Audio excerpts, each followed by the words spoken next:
do the introduction. So. Okay. Hey, so welcome back, everybody, to our ongoing quest to build a culture of empathy. And so we are recording this session for like educational purposes. And we're going to start off our session today by doing our check-ins. So we'll go through, we'll take about up to 30 seconds to share any questions or comments since the last session, how your buddy call went, and then if there's something to share from any empathy circles that you did this week. So I'm going to just go by the order I see you on my screens here. So Adelina, would you like to share something? Yeah, so I had my buddy call with Leslie, and it was for me it was an experience, an amazing experience. I did not expect it to go this good, and I really felt like we connected, and I felt heard. And for me it was I'm going through not the best time of my life, so being with her there, it was actually exactly what I needed. So thank you, Leslie.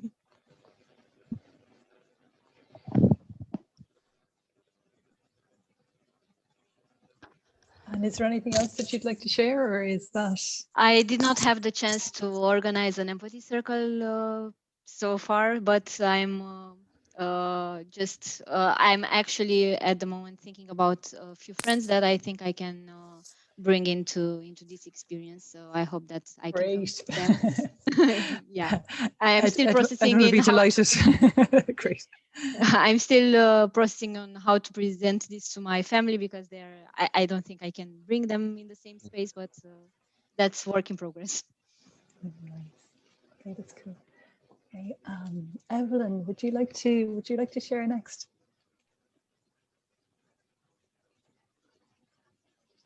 Can you hear us, Evelyn?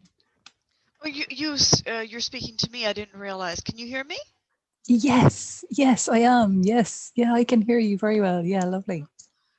I missed the first minute, so you wanted to us to share about the buddy experience? Yeah, exactly. So, any questions, buddy experience, and if you run an empathy circle this week? Okay. I had the buddy session on Sunday. I'm just glad we connected because there was a time issue. I don't have an empathy circle yet. I'm still thinking about how to approach people. I'm a little bit lost. I mean, sometimes I think, okay, maybe I can ask this person, and I asked somebody last night, and they're involved in something else where they connect with somebody, so they said no. And I'm just thinking about it. That's basically it. And just curious to hear what other people say. And I think that will help me just get more ideas and maybe also get up my courage to approach more people. Yeah. Okay. That sounds like good progress in itself. Well done. Okay. Well, in my brain, in my head. Yeah. The first step. It's great. Okay. Thanks, Evelyn. Thank you. Janos.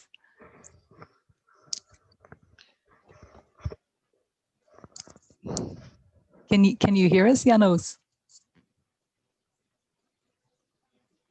I'm sorry. Yes. So the body session was very positive for me. And about my circle, I didn't feel myself enough experienced in this case. And I think I have to a little bit learn more deeply, especially how operate and organize the circle. So because not just collect the network and make a circle, after I have to keep the contact as well. So I have to learn all the system how it works, and I'm not ready for that. Yeah, I hear you. It's good to move at your own pace, but yeah, just even thinking about it is a great start. Yeah, really nice. Cool. Thanks, Janos. Kat, how are you this week? I'm good, thanks. I hope you can hear me all right, because I'm in a different setup today. Hear you perfectly. There's a random clock in the background as well that started making noises every 15 minutes. So if you hear random chiming, then that's my clock just going on. It's not even my clock, but that's a separate point. This week I had an empathy buddy call with Kian, and it was really good. We sort of connected and compared the last cohort we were on together. So it was really valuable to sort of see that comparison and see how the difference between how we thought we might do it last time and more about how we've done it since to now. So that was really good. And then I've got my Thursday circle I do every week with a group. I use Meetup, and so I've got that, and it's full every week, and I've got a waiting list. So if anybody wants any spare people, please reach out to me, because Thursdays there's a community going there, but I can only do so much for them. So yeah, it's a good productive session, and it's the group I've got is like a personal development theme. So it attracts lots of people who kind of like the personal development, but then also we're doing the self-exploration element with the circles. So it's kind of working quite well, but keeping everyone together, saying this is an empathy circle. Like, I'm not going to give you any advice or treatment or anything. So it's getting that balance. But yeah, it's a very good week. Thank you. That sounds incredible. It sounds like really good momentum. It's really good to hear. Kian, would you like to go next?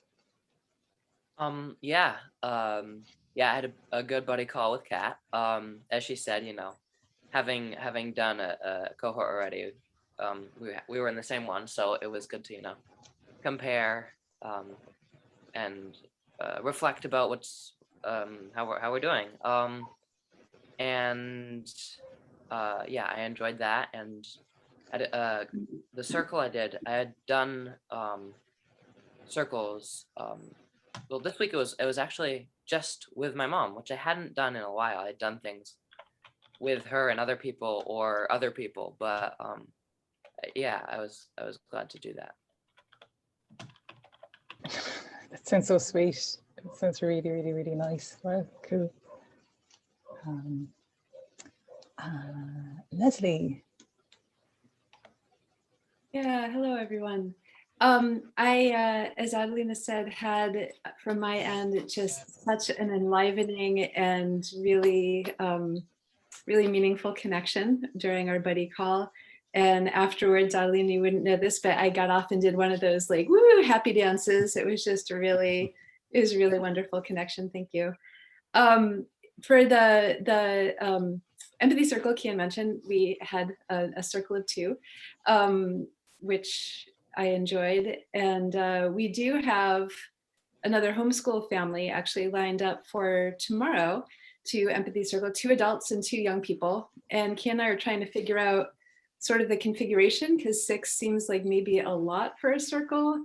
So we're trying to figure out how we want to break that out. Cool. Maybe some of the trainers might comment on that when it comes to their session. That sounds really good, Leslie. Thanks for your check-in.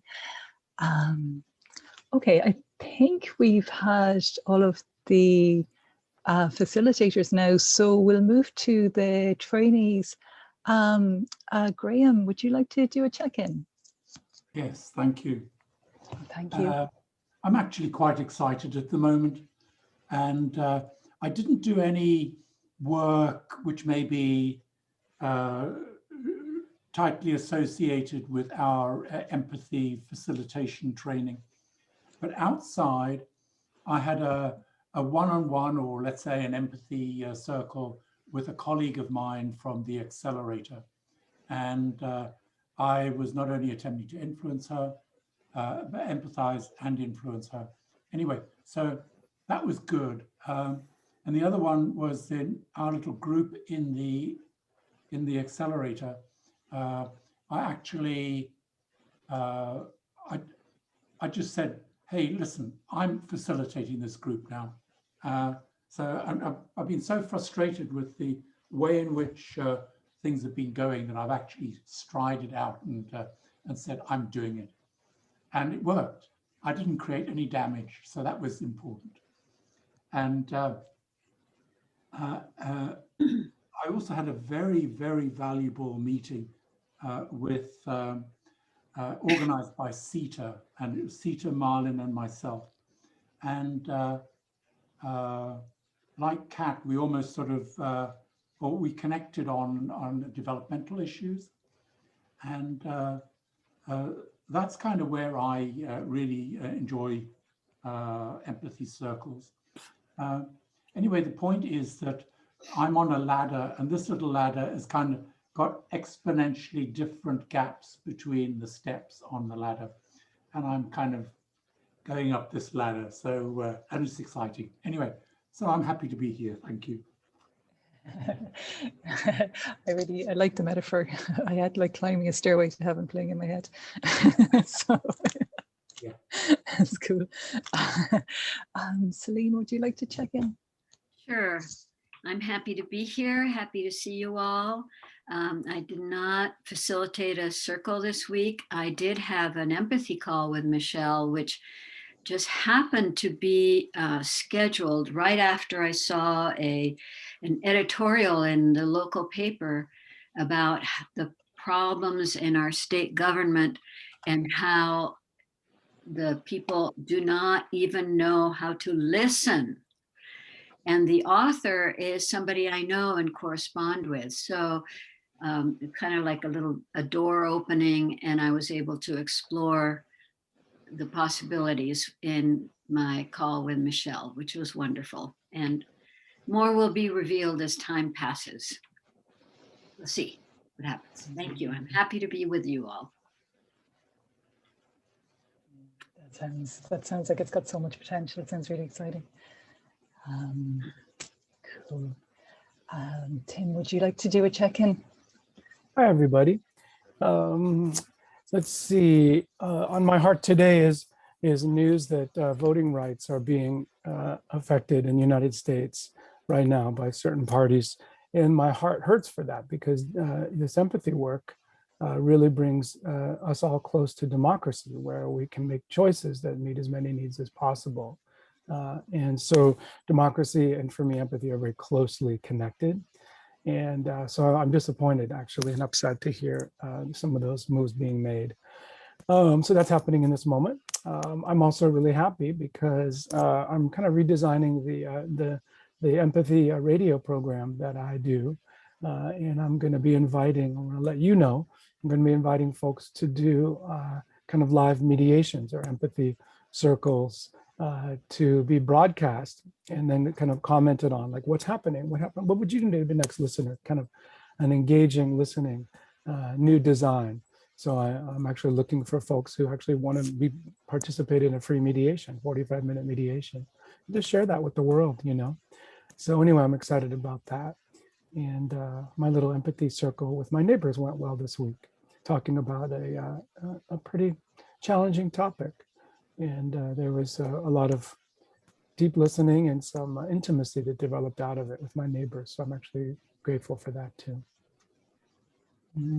It's really cool. And happy birthday to him as well. Thank you. Hopefully it's okay to mention that here.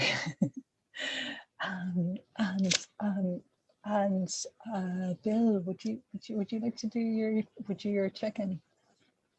Sure. I'm trying to get out in nature as much as I can and take pictures. And I don't think I had an empathy buddy call. If I missed one with someone here, I apologize. And I'd be happy to reschedule, but I don't think so. And the trainings are going very well. I'm getting a lot out of that. And I'm also going to start to do some work with some local educators, which is on Friday, to try to introduce this into the schools. So I'm excited about that.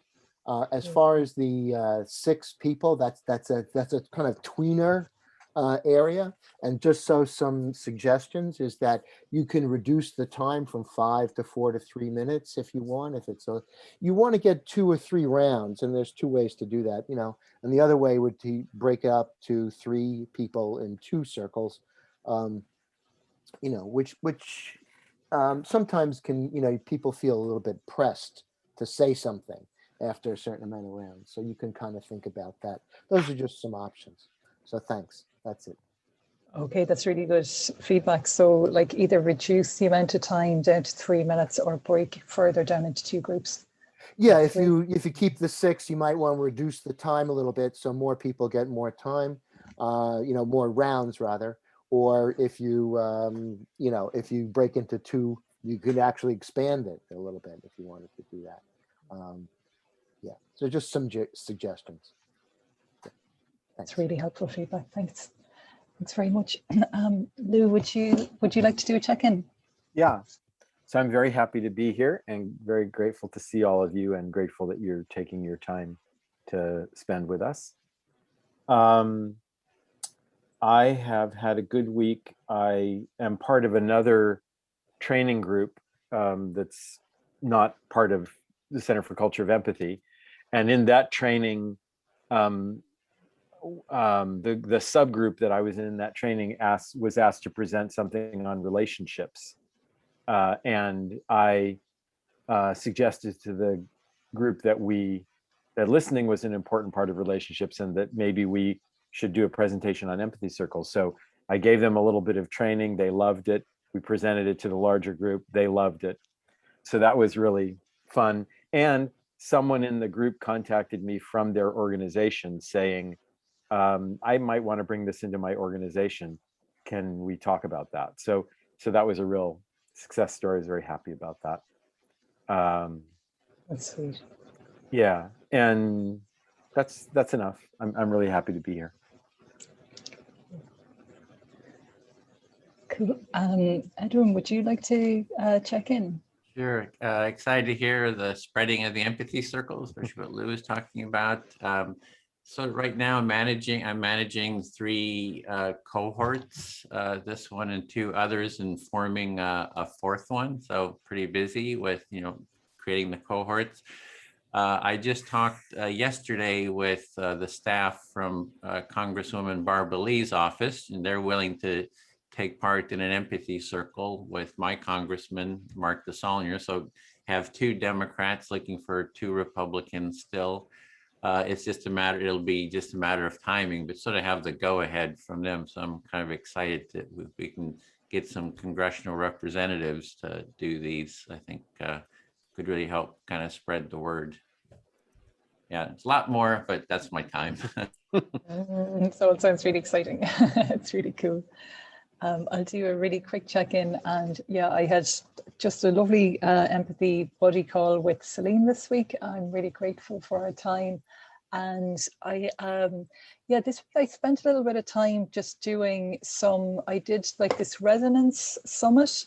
I think I shared it into the facilitator like playground area or the facilitator support area on Facebook. Like Sarah Payton was running this like summit for 4 days, and there was like all these topics on it, and it was really, really interesting. There was like quite a lot on empathy on it. And there's also like, I might drop in a link later this evening, there's like an emerging consciousness summit on as well. And there's some empathy related topics that are kind of on that summit as well. Like, so it's quite interesting that like, yeah, there just seems to be this like uprising of like empathy waves sweeping across the world at the moment. It's kind of like quite gives you hope. So I don't think I have much more to report other than that. Yeah. Thanks. Thanks, Michelle. Okay, I think I'm probably next. So now we wanted to take a few minutes to respond to the questions that people raised in the feedback form for the last session. So I'm going to spend just a few minutes doing that.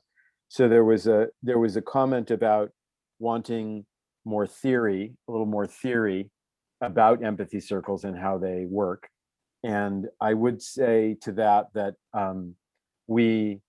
so the training is tilted towards experience, learning about empathy circles by experiencing them and participating in them. And we don't do a lot of theory, but there is a lot of theory on Edwin's website, the Culture of Empathy website, and the Empathy Circle website. So if you're looking for more of that kind of information, you can go there.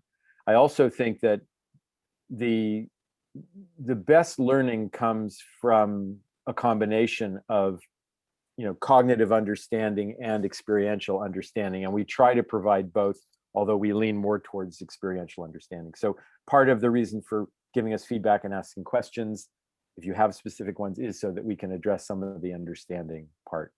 And the other thing I'd say is that the Friday Empathy Facilitator Support Group, which happens every other Friday, not this Friday, the next one is not this Friday, but the following one. That's a place where you could come and ask questions about theory and have more time to discuss theory. If you want to do that, I would welcome that. I run that group now, and I would welcome having discussions about that stuff. Okay, next question was about kind of the content of the circle or the purpose of the circle, asking about if there's a purpose, like if you want to promote a progressive agenda, or you want people to have certain kinds of growth happening as a result of the circle, as opposed to people just getting together and having the circle and having whatever happen. How do you balance those two things? And I would say that the strength of the circle, one of the strengths of it, is that there isn't an agenda in the circle other than people having an opportunity to explore their feelings and their thinking and to hear from others. And when I did a public listening project in my town, we explicitly had a statement that we're not there to try to convince each other of something or to argue with each other or to change each other. We're there to just understand each other. And my experience about change and influencing others is that when you create an environment like that and people have a chance to be exposed to other points of view, you actually do have influence on other people. But their sense of autonomy and choosing what they change or what they take in or not, that's up to them. And it's creating that kind of environment that actually does cause things to shift. Third was about how to organize circles, how to get people to participate. And a couple of people talked about that in their check-ins. I would say, and some good suggestions have been made already. Edwin's suggestion to say, I have an assignment that I have to do this. Would you help me? That's a good one. Another one is, I'm learning something new. I'm learning about listening and I need someone to practice with. Would you practice it with me? That's another way to engage people. And I don't have more suggestions right now beyond that. And one of the things we've talked about is having more time in this course where we actually, that's a topic of discussion, is how do you get people to participate in circles. So does any other trainers want to add anything to that before I go on to the next question? I would just practice requests based on, what I would focus really on the experience that I want to have. And I would be kind of transparent and open about that. I would talk about quality listening and the experience of being fully heard, and sitting down and setting time and space aside to do this on purpose. And especially being able to take on topics that folks don't usually talk about, or, so just talk about the benefits and needs, a little bit of more connection and patience and listening. I would make a good, solid, nonviolent communication request. Hey, here's what I see. Here's what I'm feeling. Here's what I really value, these kinds of connection. And, here's one strategy to do that. How does that sound for you? So that's what I would do, and just keep it, just talk about my own experience, my hopes, and ask how that lands for somebody else. Okay. Yeah. Thanks, Timothy. Bill? The only thing I would say is that sometimes it's quite complex. So one thing you might do is just to offer reflective listening for them. That's it. And then they get that experience. And then if they feel heard, that's a major motivation to do the next steps. Thanks. Yeah, so the idea of baby steps could start without even mutuality, just you offering to practice your listening by having them speak, and then working that step by step into something bigger. Okay. Mm-hmm. Next question was about, what if you have a participant in a circle that has nothing to share? Then when it's their turn to speak, they don't have anything they want to say. That's fine. They don't have to say anything. Mm-hmm. Sitting in silence and giving them some time to think about if there's something that they want to say. And if they don't, then just saying, So it sounds like you really don't know what you want to say. I mean, this is the reflection, and you're feeling done right now. Yes, okay, and then it goes to the next. Then the reflector becomes the speaker. So there's no obligation to speak, and there's nothing wrong with sitting in silence. I also think that one of the things you can demonstrate as a speaker yourself is taking time when it's your turn to reflect and to sit quietly and then think about what you want to say. And that way you're kind of modeling that people don't have to know what they want to say right away. They can find it, by sitting for a moment. I actively encourage folks to sit for a moment. I warmly talk about how valuable it is to have somebody paying attention to you just to help you be understood and understand ourselves, right? So I just talk about how wonderful that is, and I encourage a few more seconds of reflection. And I do that kind of actively and warmly. Okay, next was about what if a participant just wants to have like a regular conversation, and I've run into this a lot, and I think the best way to handle that is to say at the beginning when you're introducing it that this is not a normal conversation. Acknowledge that we're not having a normal conversation, and some of the things that people do in normal conversation, which is ask questions and share their own experience and agree or disagree, that we're not doing any of that, and that this is an experiment to see what happens when you do that. Something different happens, and that you're wanting them to have a chance to experience that, and offer it as an experiment and see if they're willing to try it out and see what happens. And then there's a question about what about people that have trouble remembering what the speaker is saying. It's okay for people to jot down notes if they have trouble remembering what the speaker is saying. And it's also okay to coach the speaker to pause more often if the reflector is having trouble remembering. Okay, that's it. Any other trainers have anything they want to add? Well, I'm really enjoying the quality of the questions.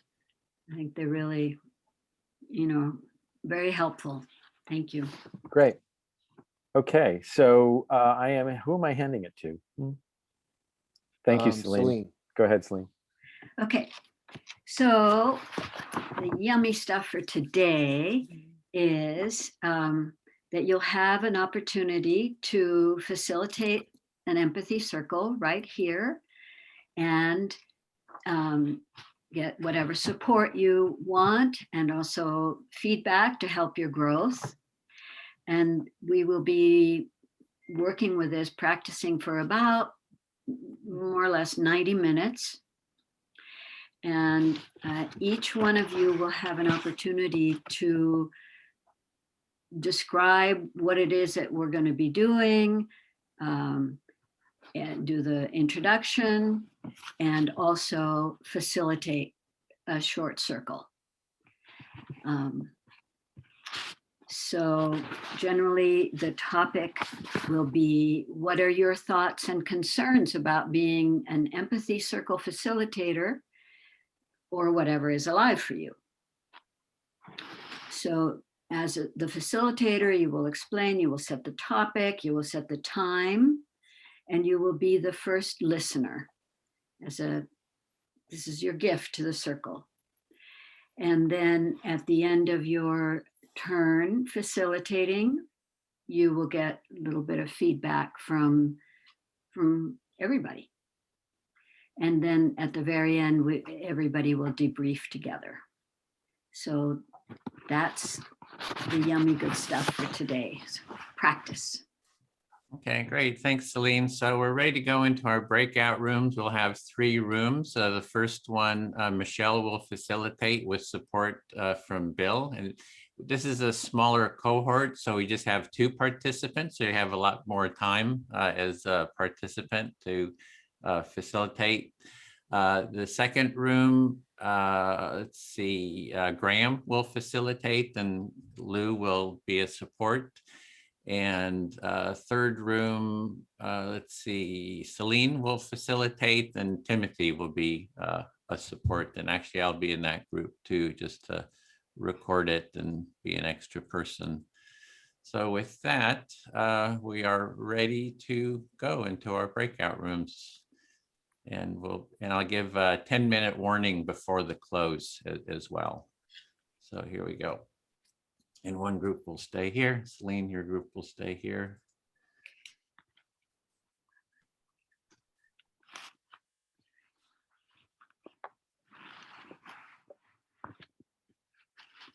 Hey, hello, everybody.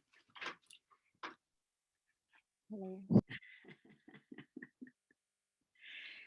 So,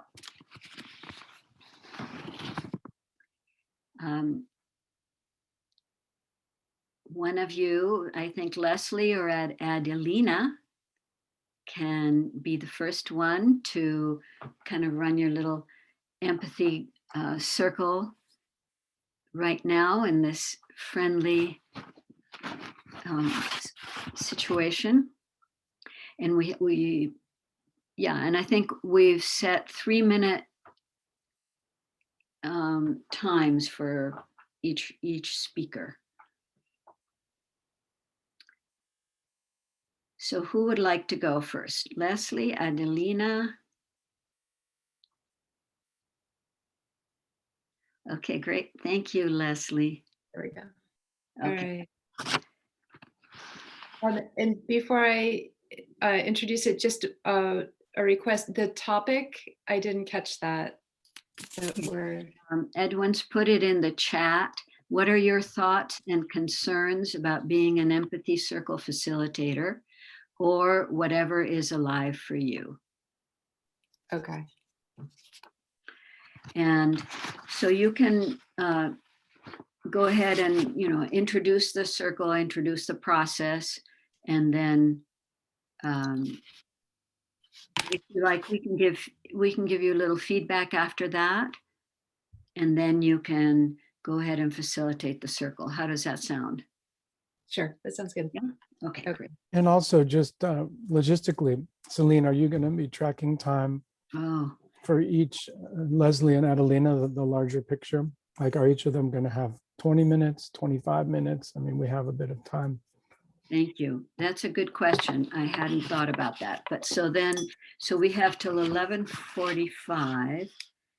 So each one of you take 20 minutes facilitating, but Timothy, the intro at first will be another 10 minutes. Yeah, I think totally that's about 30 minutes each for Leslie and Adelina. Yeah. It's 10:35 now, so 30 minutes total, right? Right. Okay. Yeah. And then we'll have extra time for to chat. Thank you. Yeah. Thanks for bringing that up. Okay, great. Cool.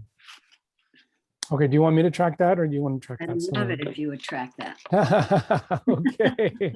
I will let us know when Leslie's time is all done. Okay, and we'll start with the how-to, the introduction, and then the next piece. All right. Okay. All right. So thank you all for coming. Welcome to this Empathy Circle. If you're not familiar with it, the basic purpose of it is for everyone participating to have an opportunity to express themselves to the fullest and to feel the satisfaction of being fully heard. The roles that we all take, myself included, are the speaker, the active listener, and silent listeners. So the role of the speaker is to do just that, just to respond to the question or prompt that we have, or to speak to whatever is alive for you. That speaker, before getting going, will choose an active listener in the group, and the others will be silent listeners. The active listener will do just that, will listen, and as the speaker pauses intermittently, hopefully after maybe saying a brief amount, so that the active listener has a chance to capture and respond. The active listener will just reflect back, and that that can be sort of just catching the essence. It needn't be capturing every single detail of what somebody says, but just listening and speaking as much as possible from here. So the rounds will be timed. The speaker will speak for up to 5 minutes. You don't have to. You can feel complete and say just that whenever you're ready to.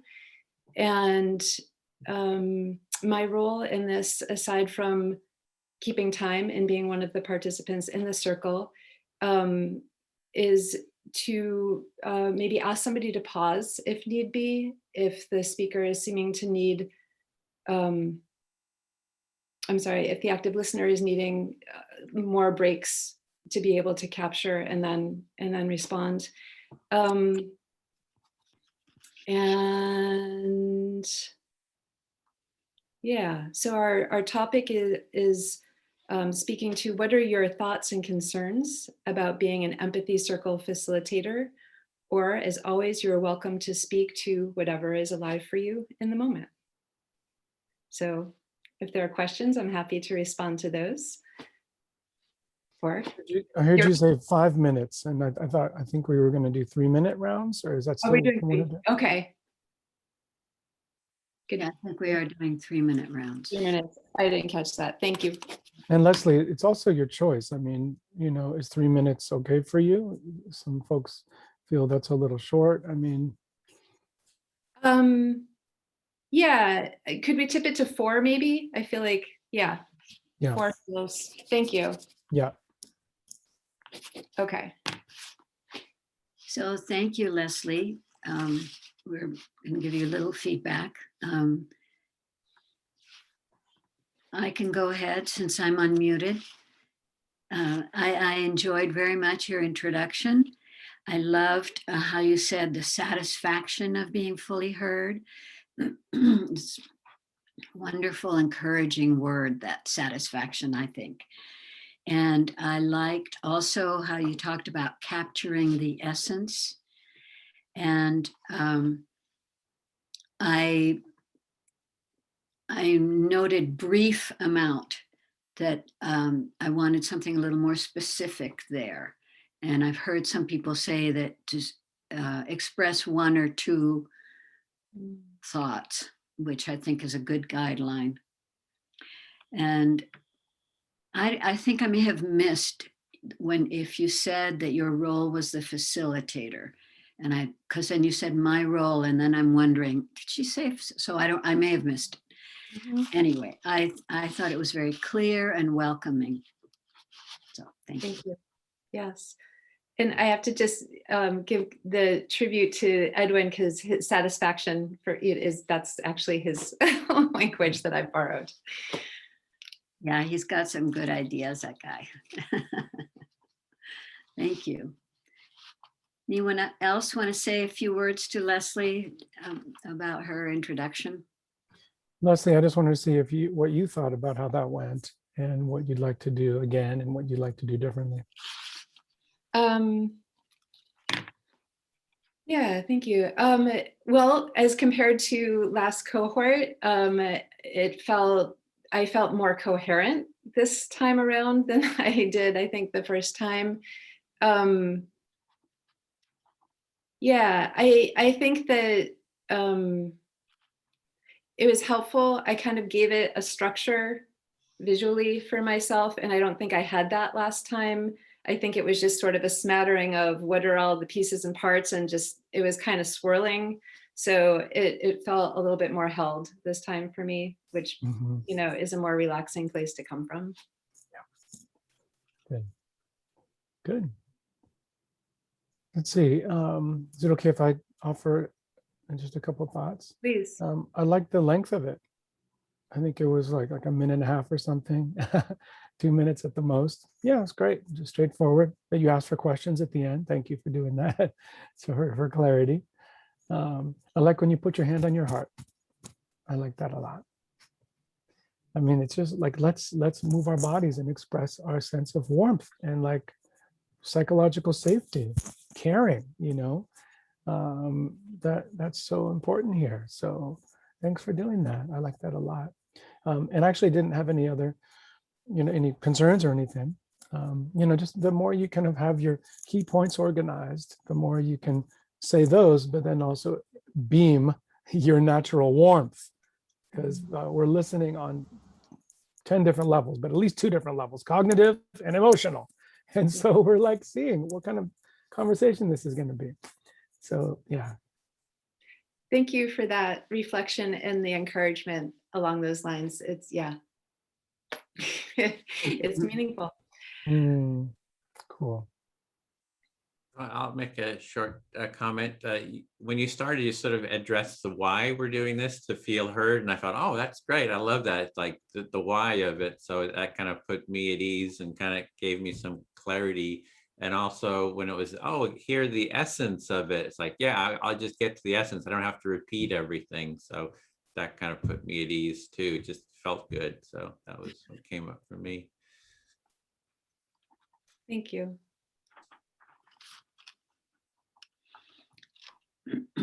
Okay, so Adelina, do you have anything you want to share? I enjoyed a lot the way your speech has flown. I mean, it was just, it was really, it was coherent, as you said. I don't know if how it was for you the last time, but today it really just, it made sense for me. It was really clear and concise, and I really enjoyed it. And I'm actually a little bit nervous about how mine is going to be, but yeah, I enjoyed it a lot. Thank you, Adelina. Thank you. Thank you, everyone. Okay, well, here we are. We're eager Empathy Circle participants. Okay. All right. So I'd like to invite anyone who is feeling ready to be the first speaker, and I'll begin by being active listener to whomever that is. Timothy. Hi. So you're my listener, and I've got 4 minutes. You have 4 minutes, and I didn't say this earlier, but if we start to get very close to that, I will just simply show you this. And so you'll have a sense of, we'll wrap up wherever that is. Sounds good. I'm happy. I got 4 full and wonderful minutes to be listened to, so I can get clear with myself for some things. I use these circles to get clear with myself. When someone's listening, I actually get clear in me. So I hear that you are ready to just dive into this, and that what this is an opportunity for you to be heard and to just really find your own clarity. Yeah, totally. Yeah. And I really trust you to listen to me and help me get that clarity. I do have that trust. And you feel trust that I will listen to you and that you can get that clarity. Yeah, that feels good. For me, my worries or concerns about being an empathy circle facilitator. My mind likes to problem solve, so I go to all the problems. But then my mind likes to judge, so I start judging people as problems. So I'm like labeling people as problem people. That's not what I want to do, but my mind still goes there. So I just have this judgment of like certain people, like, you know, those people who live in a world where it's about power, domination, control, competition, and hunting. You know, like we hunt, we don't open up, we're defended, we get stuff done, we hustle. What, I don't open up and share my heart with people. The world's a dangerous place. So, you know, like I'm worried about folks that live in a world like that. And then I come forward and say, hey, I got this empathy circle idea, like before I feel like get it out of my mouth. So we like, oh, please, shut up. What are you talking about? You know, and then they'll start coming at me. So my mind goes towards folks in that state of mind. And what do I do if I'm introducing an empathy circle to folks in that state of mind? Because from my perspective, for those folks to like relax a little bit, like they need it, you know? So I just have this part of me that always is thinking about someone who is in that state of war or battle, all the time, probably for good reason, but then, doesn't get it, doesn't want to get it. So for me, that and then I feel sad about that, because I want to, I want to reach folks, who might not know about it. So Timothy, I hear you taking yourself through the challenge of, what happens when I meet somebody whose thoughts and values, like they're coming from a value place that are radically different than mine. And am I going to slip into this place of judging and sort of oppositional, ground from them? And what you're wanting is to be able to invite them into this and to connect. And you wrestle with, like, they may not give you the time of day, to do that. They may not get what you get about this, and it aches your heart because you really want to share this and you really want to connect. Yeah, absolutely. Yeah. But so I'm noticing that about myself, right? Because actually it's not a big deal. I mean, if you look at it from a different perspective, you ask people to participate, you let them know what it is, it's their choice. It's okay. We'll find people that are interested. But I want everybody to be included. Like you get that. I want folks to feel the relief and the clarity that comes from just being heard. I really do value that for everybody. Yeah. So we're coming up on time here, but I'm hearing you say that, at ground level, like what you really want is for people to have this opportunity to feel heard, and to be able to sort of get below the static that may be there, because you want people to have the the exhale and the relief and the safety of having this opportunity to feel heard. Yeah. And the last thing I'll say is I'm reminded just by talking now is to take a deep breath, come out of all that thinking, right? And just approach a human being with a warm request. That's all I can do, so I'm kind of clarifying that again for myself as with your listening. Thank you. Yeah. So you're just dropping down into breath, into chest, into, just recognizing that you can ask, you can just make the request. Yeah. And be open to what happens. Yeah. Thank you. I feel heard. Thank you. Absolutely. Adelina, would you listen? Think. Okay. Let me just revisit it.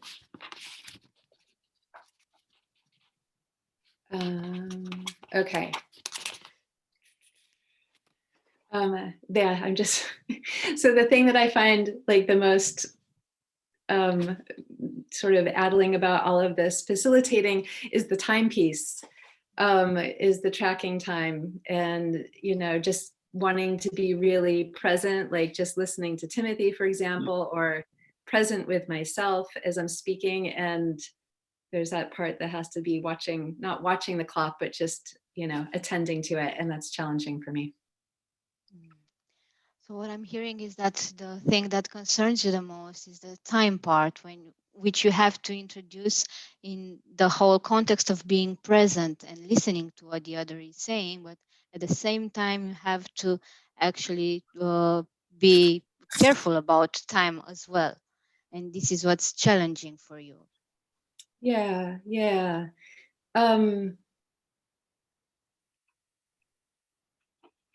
I'm just sort of mulling over that question, thoughts and concerns about facilitating. Yeah,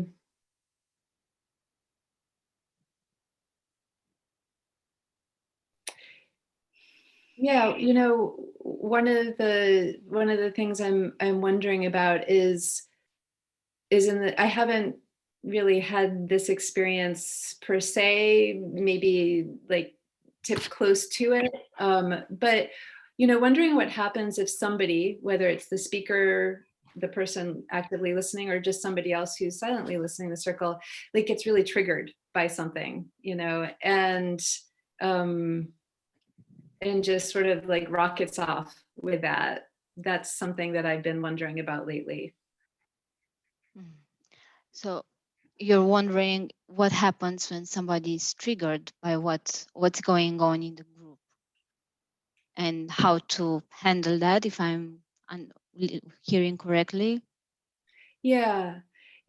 Like for a silent listener, obviously they're not going to be having a turn next even. And so they're sort of sitting with that. And it's not something like in this circle, I imagine is going to happen, but, sort of wanting to branch out into a realm of bridging differences, just kind of imagining forward what it might be like for somebody to be sitting with and having to silently be sitting with, something that really, really is challenging, especially like we're talking about on a heart level. I'll pause there. So your concern here is about what happens to people who are silent listeners, and they have to stay with that and don't get the chance to express what they're feeling right there in that moment. Yeah, exactly. I imagine that it will come around to them, and they certainly may choose to express at that point. But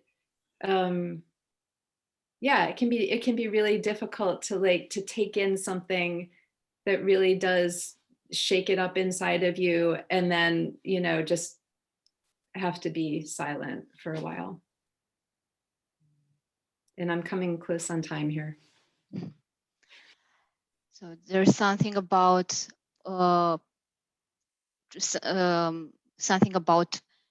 being triggered by what's going on there, and then just you're thinking about the others having to be silent and not say anything about it. Exactly. I feel really heard. Thank you, Adelina. Thank you. So, Celine, will you be my listener? Yes, happy to.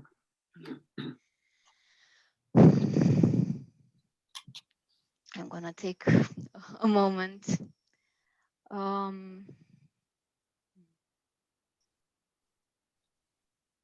So I'm really resonating with what Leslie said about people who would like to, or who are triggered by what's going on in the group, and that cannot, that they are silent listeners, and maybe they do not have the time to express what they're feeling. So this is something that also there's a big question mark for me there as well. How do I manage this as a facilitator? If I see the other's reaction, maybe should I come as a facilitator when it's my time to speak and bring it up? Is it my place to do this here?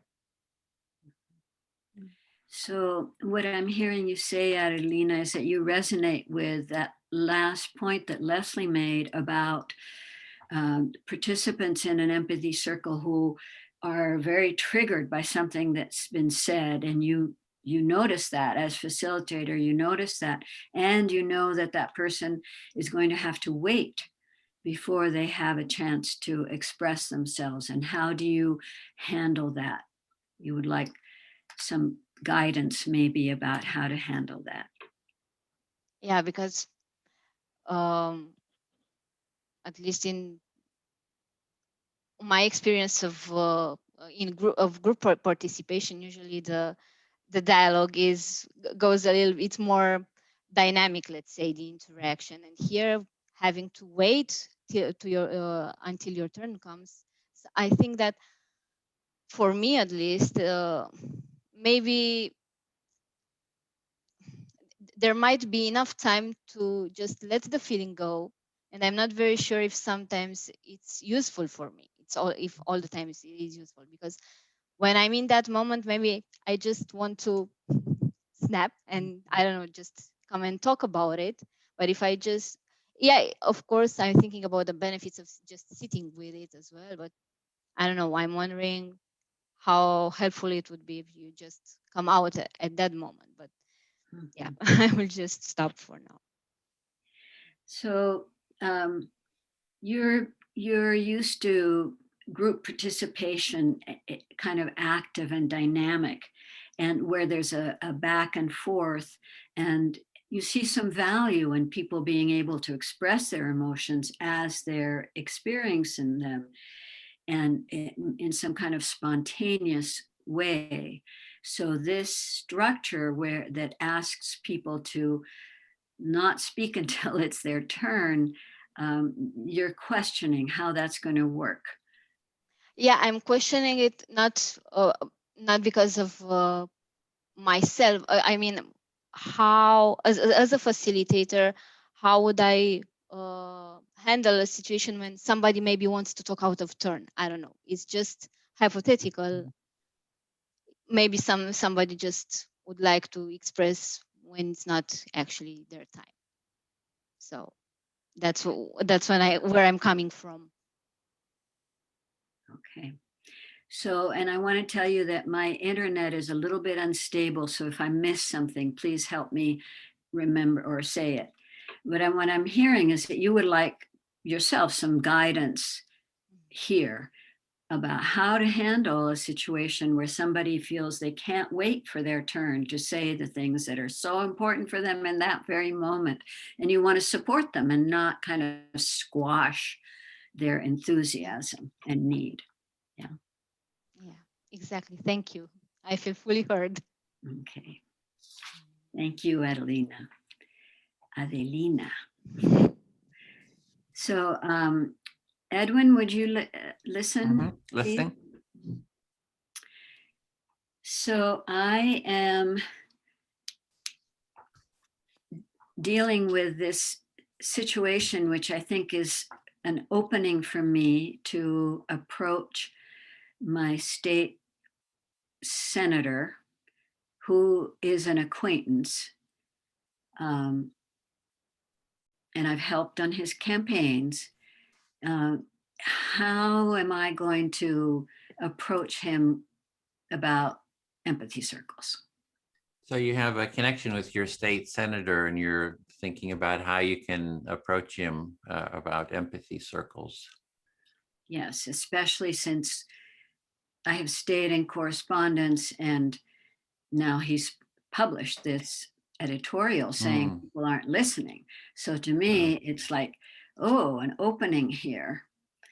And I want to be skillful, more skillful than excited to maybe to make it happen. Yes, you have a relationship with this senator, and he's also just written an article about the lack of listening. So it seems like a real opening. It's like, how do you sort of move into that opening in a skillful way? So you're sort of sitting with that question. Yes. And we've known each other a long time. My 36-year-old son was best friends with his son in 4th grade or something. And I was director of a local peace and justice organization back in the day for years. So there's a lot of knowing each other from the past that I think is beneficial, but also there's questions. I don't know what he thinks of me really, but I think we like each other. Yeah, so you have a real relationship with this person, a long-standing relationship and connections, where your son is even friends with his son. And so it sounds like you're not quite sure about the relationship. You think you're friends, you're not quite sure. So yes, and I want my proposal to do empathy circles in the government to come not because of our friend relationship, but because of the merit of empathy circles. And my thought right now, is to propose one for him and some of his staff. Yeah, so you don't want the request to do an empathy circle to sort of be, leveraging your friendship. So you're thinking of maybe just starting with him and his staff as a first step. Yeah, because I value this process and trust it enough that I think they would be, it would work, they would. So, and what person in government has an extra hour of time? I don't know. Yeah, so you really have trust and faith in the process, but also, how much time does he have? Just that hour might be just too much to ask. He's told me that because of these antique laws, they have to be present for the reading of every law that is being proposed. If the reading may take 10 minutes, he has to drive 4 hours, go sit there, listen to the reading, and then he drives 4 hours back home. It's crazy. And they're all doing that. So it's quite demanding that he has to be there to hear the reading, and it's just very time consuming. You see that as sort of crazy. Thank you. I feel heard. Thank you. Oh, great. So speak to Timothy. Well, and before we continue, I'm checking time for Leslie's turn, Leslie's practice zone. And we're about 2.5 minutes out from the full 30 minutes, but we also want to give you time for feedback. So what do you think about maybe we pause here and we discuss how that went for you, Leslie, and in terms of, is that okay? Does that sound good? If that's okay with Edwin, who's about to speak, Sure. It's okay. Yeah. Absolutely. I feel like I want to talk. I want to Oh, speak. Edwin. Well, Edwin wants to talk. I mean, come on. I'm joking. I always want to talk. So that's nothing. Well, Edwin, let's do a buddy call for sure. Well, then okay. we can talk. Okay. So yeah. Excuse me, to be clear about the time, you said there was 2.5 minutes left. We're going to do 5 minutes of feedback. Is that right? I don't know about how much time the feedback takes, but I'm just I'm looking at the clock here, and we wanted it generally around 30 minutes for both Adelina and Leslie to practice. So, but there's a little flexibility right now. Maybe like 4 minutes or something, and then we could switch over to Adelina. Thanks. Yeah. So who wants to, Leslie, how are you feeling about your facilitation? Let's start there. Sure, yeah. Much more comfortable than Rewind, like the first time around. Yeah, I mean, there's obviously something to be said for repeating an experience.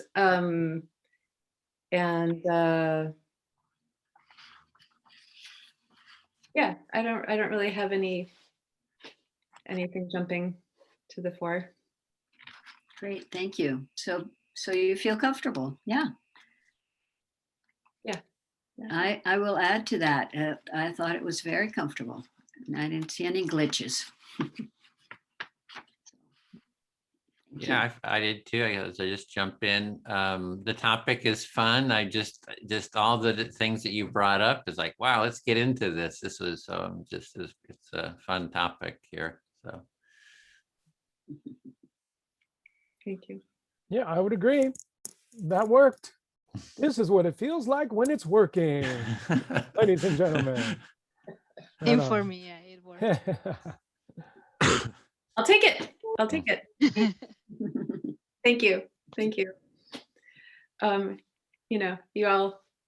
We all made that together. So thank you. Great, thanks. Okay. So Adelina, it's your turn now. And you can start with your introduction. And I'm also wanting to just, looking at the bigger picture, I'm wondering if a short break would be delightful for your bodies and your minds. 3 minutes, 2, 3, 4 minutes. Does that sound good? Just to stretch and refill yes, your. Sounds oh, good. okay. Yes. Wonderful. How about if we agree to 4 minutes, And that'll leave us a good 35 minutes for Adelina. So does that sound Yeah, good? So, that's, but be yeah, back that's in 4 perfect. minutes. 4 minutes. Yes. 4 minutes. Before we break, I did just think of, I have one question. We can do it whenever it fits, but the piece that I mentioned, I just wonder for those of you who have much more experience with the facilitating and the timekeeping piece, is there anything that you would suggest or that might be helpful around that? It felt better than it did, you know, easier than it did previously, but it still is, yeah, it's tricky. Okay. Why don't we take a break and we Okay. can catch that. Let's shake it out. So 3 minutes now, 3 minutes. Come back at 10 after if you're on the same clock as me. Okay. All right.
Do.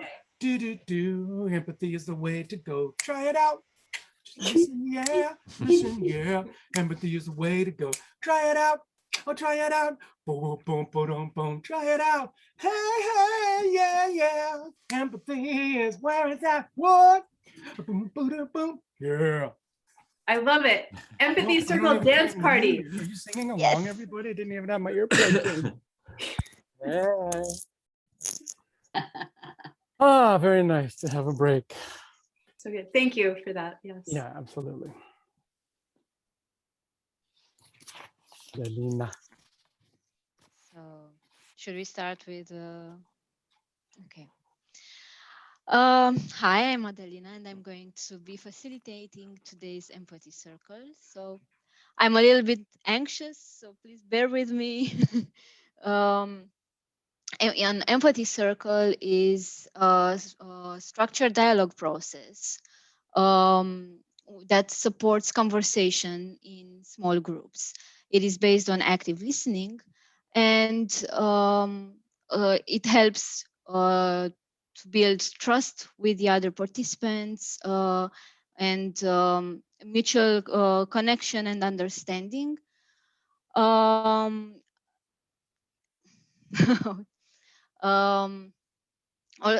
all- sorry for this. I'm a little bit nervous, as I was saying earlier.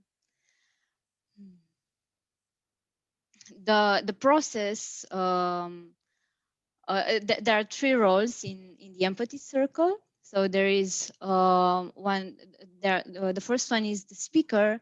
The second one is the listener and the active listener, and the third one are the silent listeners. The speaker will start by talking about either the topic of the empathy circle or whatever is alive in him at the moment, and we'll choose. He will be the one choosing the listener, the person that he will talk to, and we'll have about around 3 to 5 minutes to talk. And my recommendation would be to try and pause from time to time so that the listener will have enough time and space to reflect on what he's saying.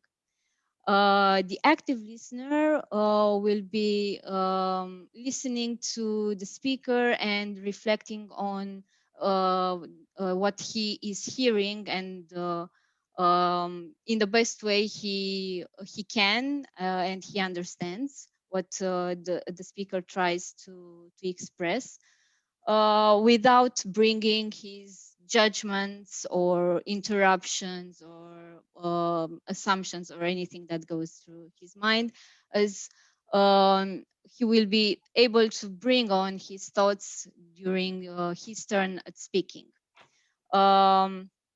After the speaker has finished talking, the listener is going to become the speaker.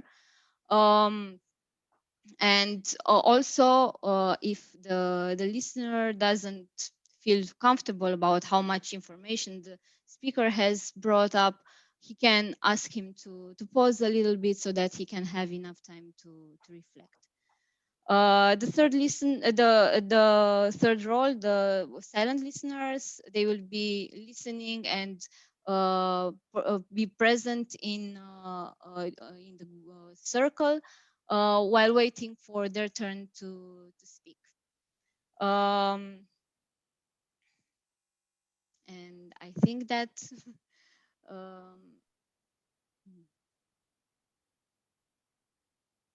each of the participants will take turns, and will take turns in speaking, and this will go on for the whole time allocated for this meeting. And I will be trying to facilitate this circle, and also be keeping the time for each of you. And I have a little card here saying time when it's all when you should be thinking about finishing your thoughts and ideas. Okay, so I think that this is all I had to. Yeah, thank you for listening. And if you have any kind of questions, I'm here to answer them. Thank you. How was it for you? My heart is pounding. I'm so nervous.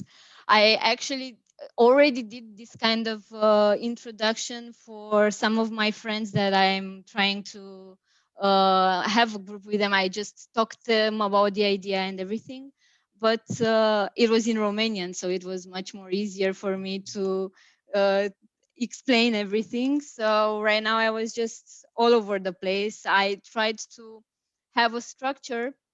I don't think that I managed to follow it at all. And yeah, I think that my thoughts were all over the place. So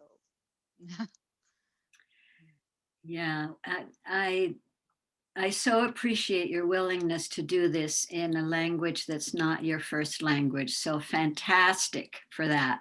That's a huge thing. And thank you. Beautiful. Yeah.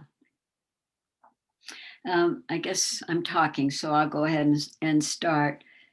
I thought it was helpful for you to say, you said at first that you felt a little anxious. And I thought that was great because I was on your side and supportive, and it helped me relax. So I like that. Thank you.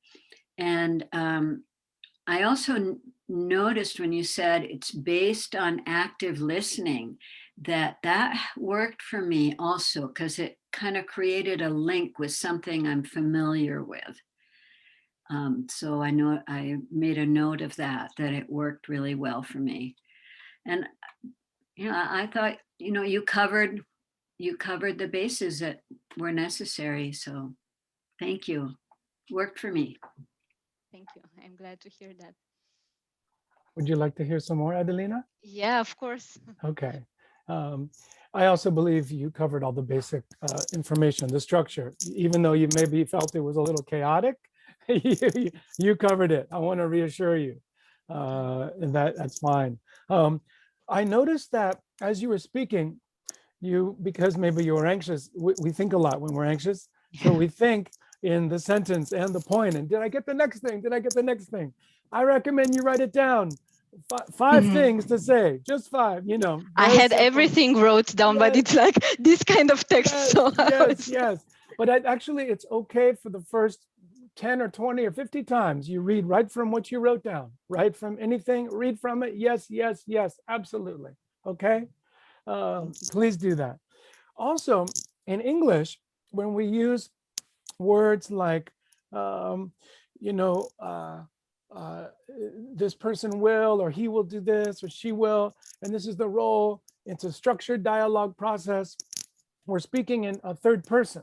This role person, this person will do this person I don't know how to say it, in the third person. I would say talk directly to us. And maybe you say, okay, when it's your turn to speak, here's your job. You speak to me directly, as opposed to just the roles in the abstract. Does that make sense? Yeah, it does. Yeah, just speak directly to me. Yeah.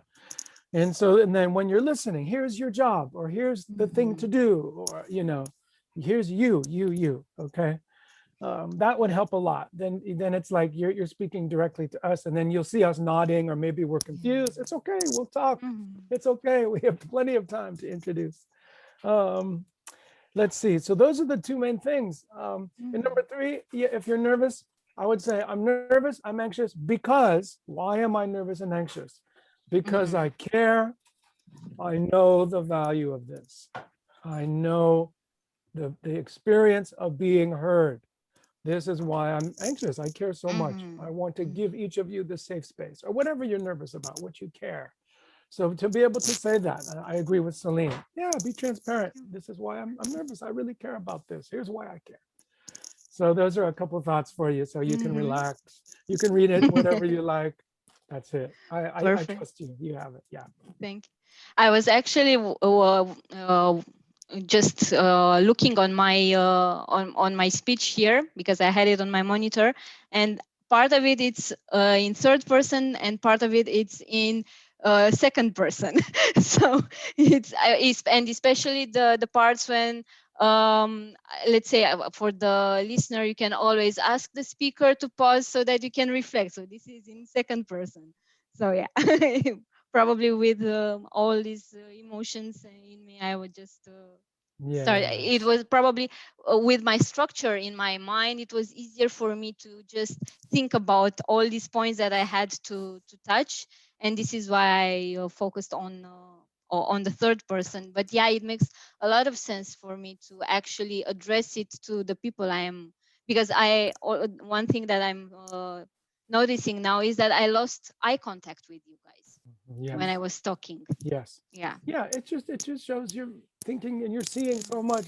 Let's come back. We take a breath. We look at each other. Okay, when it's your turn. Yeah. You've really heard my feedback. Thank you so much. I'm glad.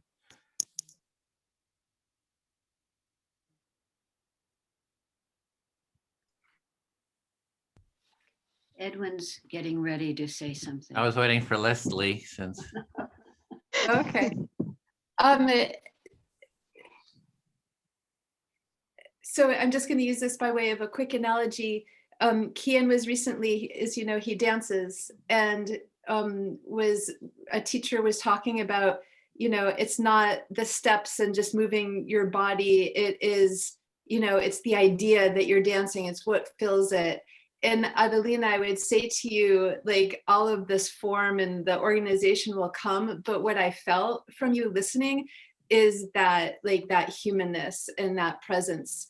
And you used the word trust at the beginning, and I felt like you embodied that. Like, I felt like I trusted you, you know. It's just, there's sort of the what we see and hear, and then there's the what fills it. And I felt what was in there. Okay, well, I guess I'll jump in. Yeah, everyone said the feedback was so excellent. I mean, so clear. It's stuff I would have said too. So there is the one-page instructions. I don't know if you have that, but you can also give it to everyone. You know, send it to everyone and say, well, let's just go through. And, you know, if you're just needing to get familiar with the structure and just kind of read it through, and then they have actually a copy too. So that's just one. I think it's sort of building on what Timothy said about having the, you know, sort of the checklist, and they can just, so that's just one idea. Can you post that in the chat? And can you post it in Romanian, please? You have that in Romanian. That's the thing, is we need it translated in Romanian. I can do that. It's been translated to French. Yeah, so I can totally do that. Edwin, yeah, I'm sorry. Yeah, I was thinking that actually this is a really good tip, because I can just we can have the instructions, and I can just explain if they have them in front of them. It's easier for me to explain based on them. Yeah.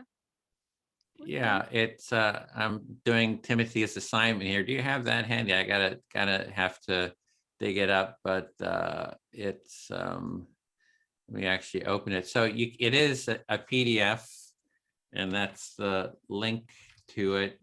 But just as sort of a tip, it could actually be shared on screen, like, you know, like here's the basics, you know, an empathy circle is 3 to 5 participants. Here's some tips, I know it. You know, sort of like that. So yay. And you go through. So that's like another option. There's also, this is like an extra thing. There is a PDF version too of the video. There's that 6-minute video, and you can also use that too. So I just mentioned that anybody can use it. Yeah, is for the how-to.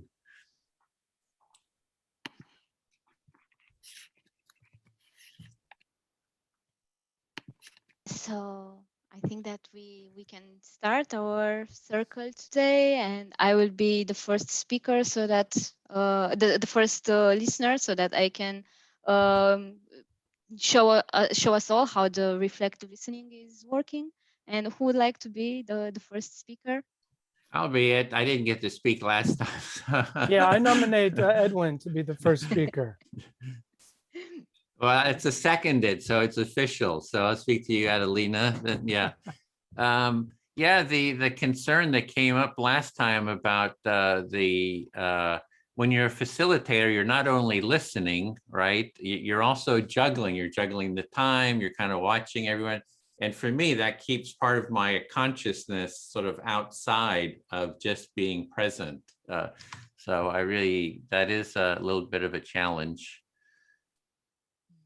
So I'm hearing that you feel like there is a little bit of a challenge in besides being a facilitator, to also juggle with the time and be there and just let everybody know that their time is up. Yeah, like even now, like I'm juggling, like I'm keeping an eye on all the different rooms, right? So it's like I see the rooms. If somebody drops out, I got to make sure nothing. So it's like part of my consciousness is not in just being present with my own ideas, or if I'm a listener. So that is a real challenge, how to, you know, to be like deeply present when you're sort of taking on that extra responsibility.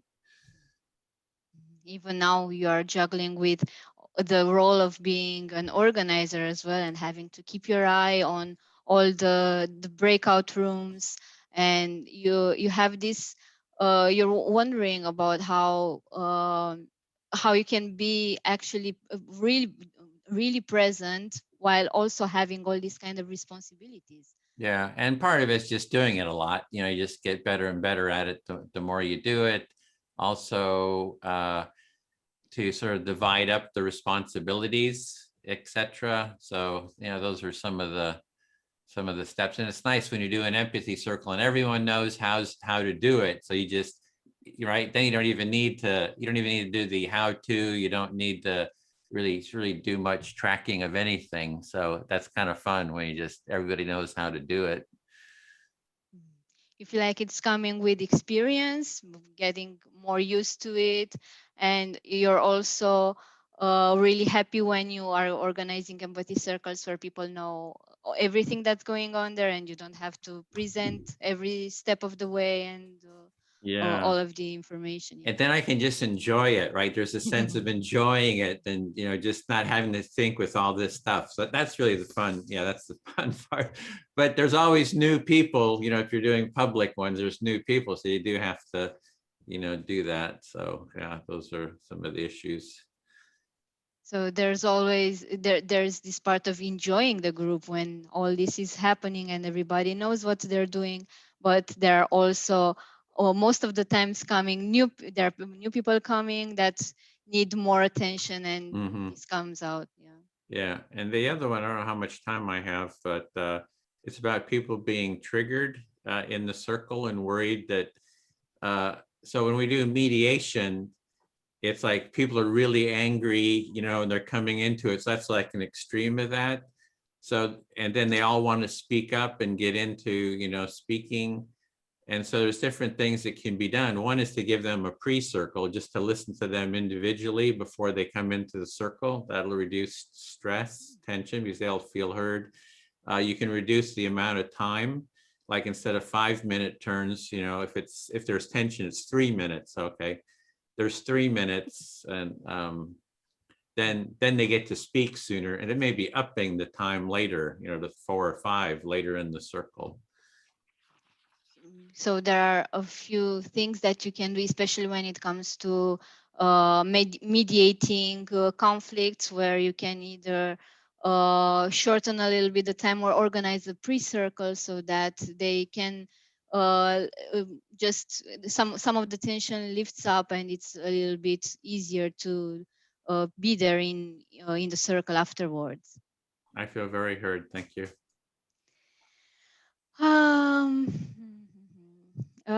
Leslie, will you be my listener?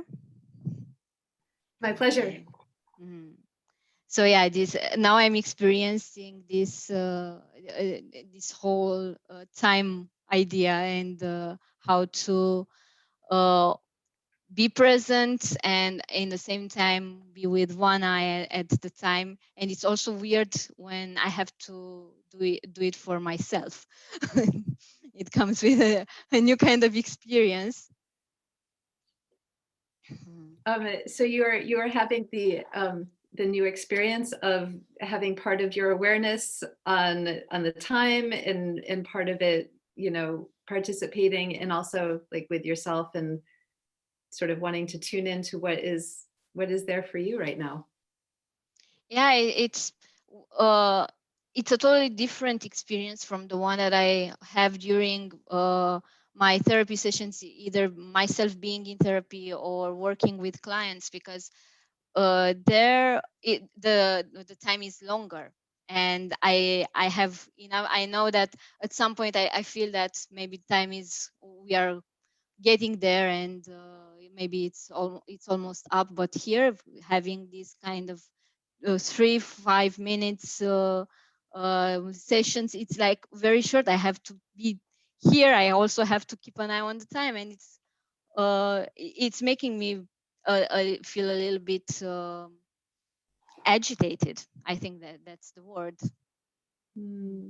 So you're noticing the difference between, like, in your practice when you're also maybe doing some of these same things, but you have much more time, much more window of time that you're dealing with, and I'm hearing you, you know, say that you feel agitated. It's like there's a lot to be doing in a much shorter period of time. Your awareness needing to go in different places, and it's agitating. Yeah, it is. And I also, there's another thing that I think that I hope that this will come with practice, that when I'm not active listening, or I'm a silent listener, sometimes I feel like there are times when maybe I'm losing connection, and I'm wondering how this is going to be for me in the facilitator role. I mean, I have to be there, connected to everybody. So as a silent listener, maybe I can have this little pause moment when I'm going into my thoughts and just go there, be there with them. But as a facilitator, I feel like I have to be present for the other all the time. And it's somehow like I have to just leave myself a little bit behind and just bring myself up when it's my time to speak. So I'm with this. Mm-hmm.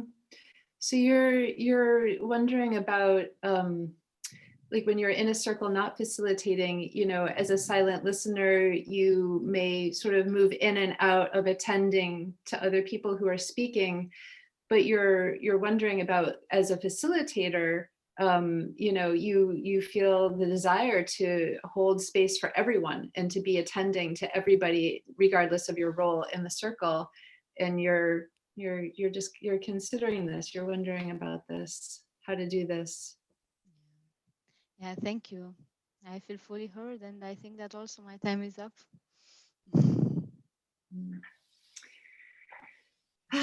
Timothy, would you listen?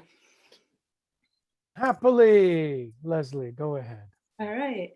The truth is, I was gonna say, Timothy, like, do you want to dance? Because like I love your dancing, and I feel, yeah, I love the physicality here. You know, I think when I did the first round of training, there's so much happening in the mind, right? The cognitive, just trying to like make sense of it all and track it all. And it started bothering me that like we're talking about empathy, and I'm like, well, so where's my heart in this? You know, as I'm listening and reflecting, it began as just sort of this, you know, just capture it all and send it on back, sort of cognitive empathy, right? And so I'm enjoying just sort of more ease with the overall process and the opportunity to sort of drop into fuller forms, other forms, different forms of empathy. Mm-hmm. Yeah, two things. You like the physicality, you like movement, dancing, a little celebration. You like that. That energy feels good, like refreshing to you. And then also, you know, when you were first learning, you found that you were using a lot of thinking and ideas and catching others' ideas and reflecting what they're saying and watching the process and just trying to figure things out. And so that orientation process was really mostly thinking oriented. And now as you're in the second round of this training, and you're actually having an experience of having things settle into a different kind of understanding that moves down into your body, your heart, your gut. It's kind of a felt sense of understanding, and you're actually enjoying that. It sounds like it's more enriching for you, or it's just different. It's richer. Did I get close to any of that? I feel totally heard. You did. Yay. Yeah, and I am, you know, coming off of the first session, you know, sort of, and you can see because I do it a lot with my hands, like just the nonverbal. We all do, right? Nonverbal is so much of our expression, our communication, and I'm just kind of musing, wondering, you know, about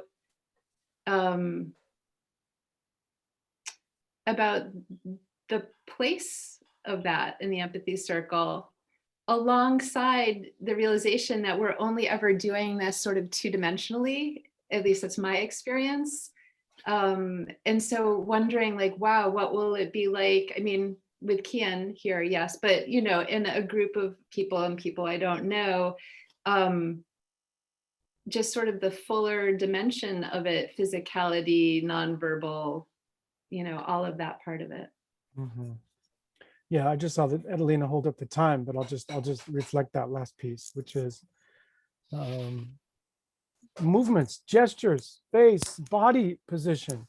In 2D on a screen, it's missing so much. And you're actually wondering what it's going to be like when you can be in a group of people in doing this process, and how much can happen non-verbally, how much communication can happen that way. You're curious about what that might happen. Doesn't sound like you're apprehensive about it. You're just curious and maybe kind of excited to be back in person in 3D reality. Is that right? Yeah, totally heard. Thank you very much, Timothy. Cool. My pleasure. Thank you, Leslie, for your honesty. Let's see. Who? I have a question. Adelina, who hasn't gone, or who should I choose? I'm very in the Celine moment. hasn't. Celine hasn't. Okay, yes, I would love to talk to Celine. Thank you. Okay. Celine, Celine, Celine, Celine. I am excited that you have a connection in the California Senate, and that when you talked about that, I think it was the California Senate, and you talked about reaching out to offer support for listening in that setting. And I got really excited, and I really wanted in me just this deep desire for your power and confidence and ease in sharing that in that setting, and I heard some, doubt around that, but for me, what came up for me is I just wanted to support you. I wanted you to have a team of 20 people standing at your side and saying, yes, what Celine says is right. So that's the image that came up for me, of the desire.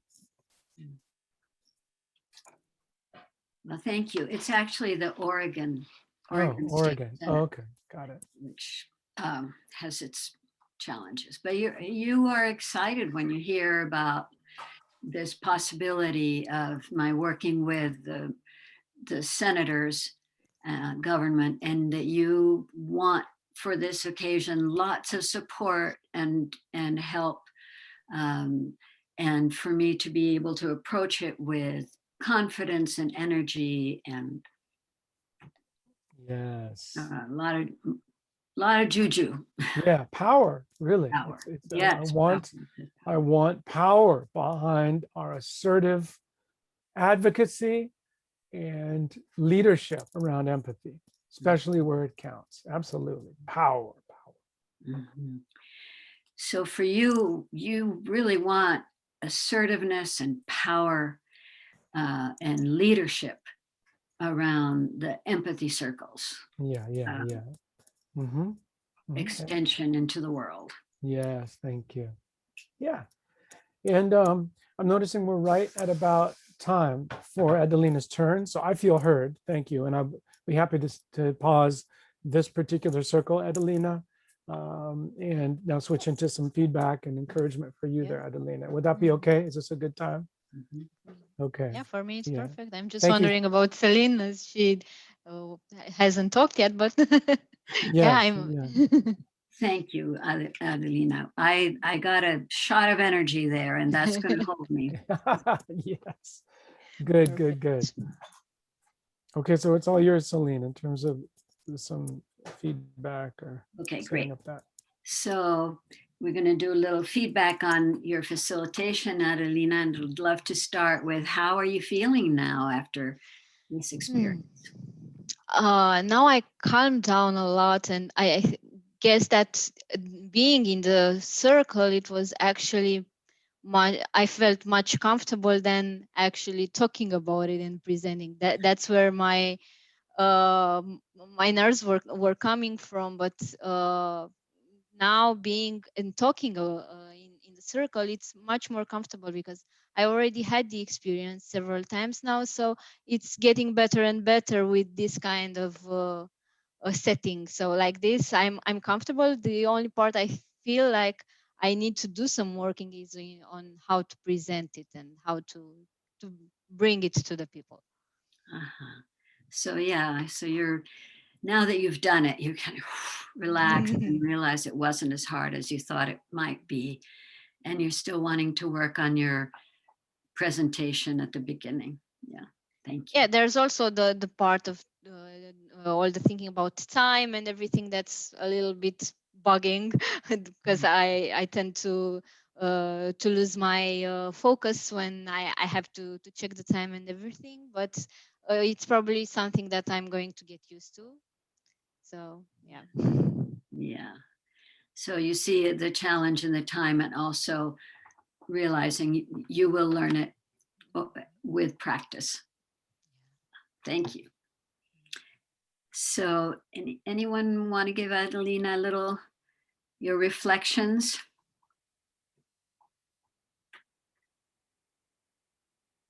I'd like to begin. Adelina, thank you for knowing who hadn't gone yet. And when I asked, you knew exactly who hadn't. You were tracking inclusion. You were tracking people's voices. Thanks for doing that. Sometimes I can't even do that all the time, even when I'm practicing.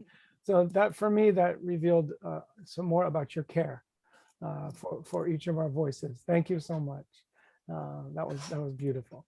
And other than that, I have only just celebration for your facilitation, even in a second or third language. So I'm just like really, really grateful. I say keep going, do more. That's it. Thank you. Me too.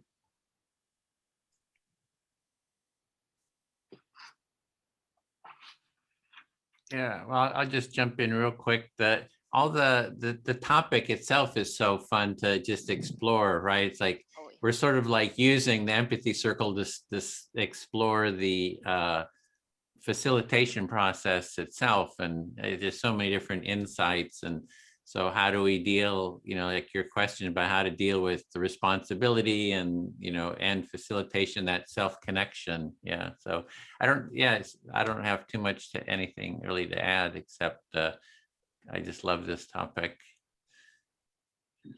There are so many things that run through my mind during this circle. I mean, it's having a circle about being a facilitator. Mm-hmm.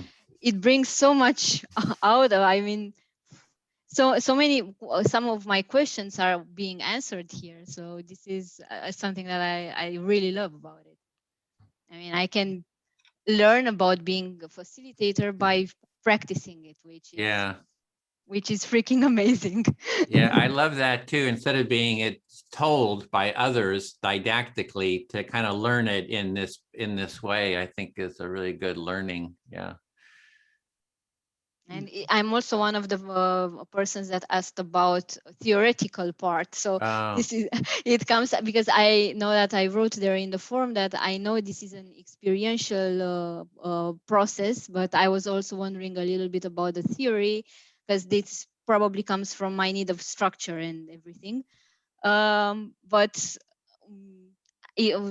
having it like this today, it's wow.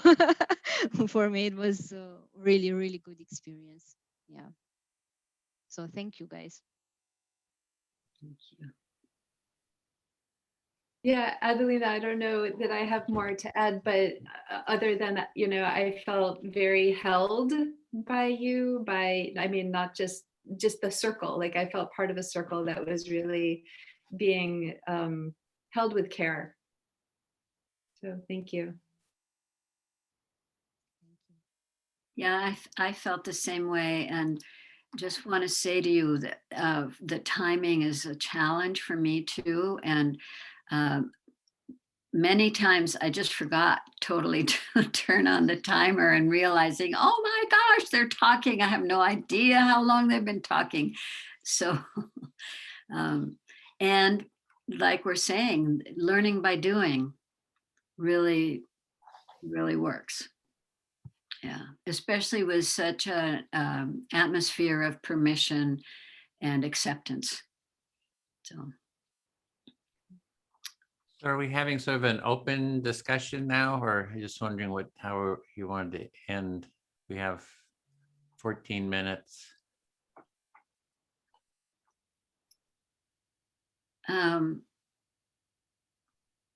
I don't know, but I'm enjoying the open discussion. Do you have suggestions, Edwin, for?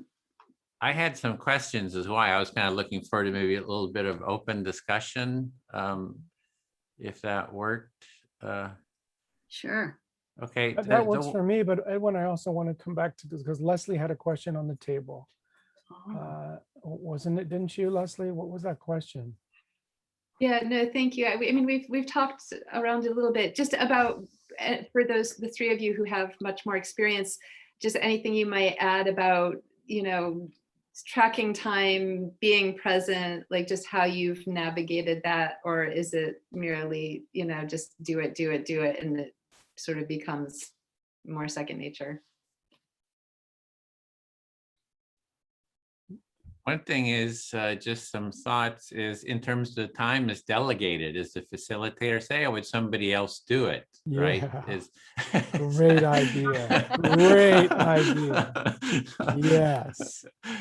And Celine sort of did it with Timothy, right? Hey, Timothy, would you track the time? Yes. So, good strategy. He offered. So those are little things. Yeah. The other is experience. Yeah. Just, yeah, I don't know what else. Yeah. I could say that after practicing a lot, I am very good at time. And it's just developing those neural pathways and comfort where it's just tracking, ticking in the background, and I'm right here. I know I have at least 2 or 3 minutes to let go and just go for the ride. And I use my phone. And so, and I use it, I set the alarm loud enough so that I hear it, you know, and sometimes my speaker's on or my microphone's on so other people hear it. They just hear a bell. And then I say, oh, that's just, you know, very quickly. So it's practice and the structure. And I also give myself permission to hold time, like to interrupt and say, oh, that's about time. We're almost there, you know, in a gentle way. So I'm bold with time, and and it comes with practice as well. Yeah. Thank you. And delegate. Yes. Yeah. How is it for the others to hear the bell ringing on the phone? I'm just wondering. I like it when it's soft. If there's a soft one, it seems like a fair, you know, timer. You know, it's like, okay, we know it's time. I hear it. You know, most people can sort of hear it. Also, if there's a cell phone or someone's on a cell phone, they won't see you because they see only the person they're talking to. So I think a little, you know, soft ring, I think is really helpful. Did you guys hear that? That's how I do it. Yeah, I heard that. Oh. Yeah, I think a sound actually could be helpful, because when I was speaking and time was up, Timothy noticed you held it up and I hadn't noticed it, because visually, you know, I'm looking at Timothy and I didn't even know that the time was up. So the sound is a helpful thing, I think. And I'm also I tried to be as quick as possible so that I don't I don't know, I'm it's just like I don't want to interrupt you by just being there. Just interrupting your process. Yeah. Yeah. That's what I was thinking. Be very bold about time. You are holding the space. You are guiding it. You are responsible. You and people want to know. You know, I like how Edwin did that. Ding, ding, ding, ding, ding. You know. Look, just you have 10 minutes to closing. Yeah. Now we have 10 minutes to close. I'm kind of a stickler for time, so I enjoy it. Yeah. You got to enjoy it. Yeah, you only got your time is up. Yes, your time is up. The next person is waiting. It can be a relief, I think. Just, I can shut up, or I can stop listening, or I don't have to hear any more of this, whatever somebody's saying. So. Yeah, there's a lot of different relationships to time, right? So yeah. Yeah. I did have a question. This is more of a organizational here. Is we have sort of two methods for the presenters, like when you're presenting, that you present and then you the how-to, and then you get feedback, and then you continue. And the way that I like more is you do a mini circle and then you get feedback. So I'm wondering from Leslie and Adelina, like what do you feel comfortable with? Because we have sort of, among the facilitate trainers, we have different approaches, and I'm just wondering what your take is on that. So I think I'm a good guinea pig because I did both of them the last time we did it the other way. And I would say, just for me personally, I liked how we did it today. Okay. I like getting the feedback for that piece because, you know, there is a certain degree of how did this go? And then when there's the feedback in the conversation, you just kind of let that go and then can settle in. Okay, we're gonna hold an empathy circle now.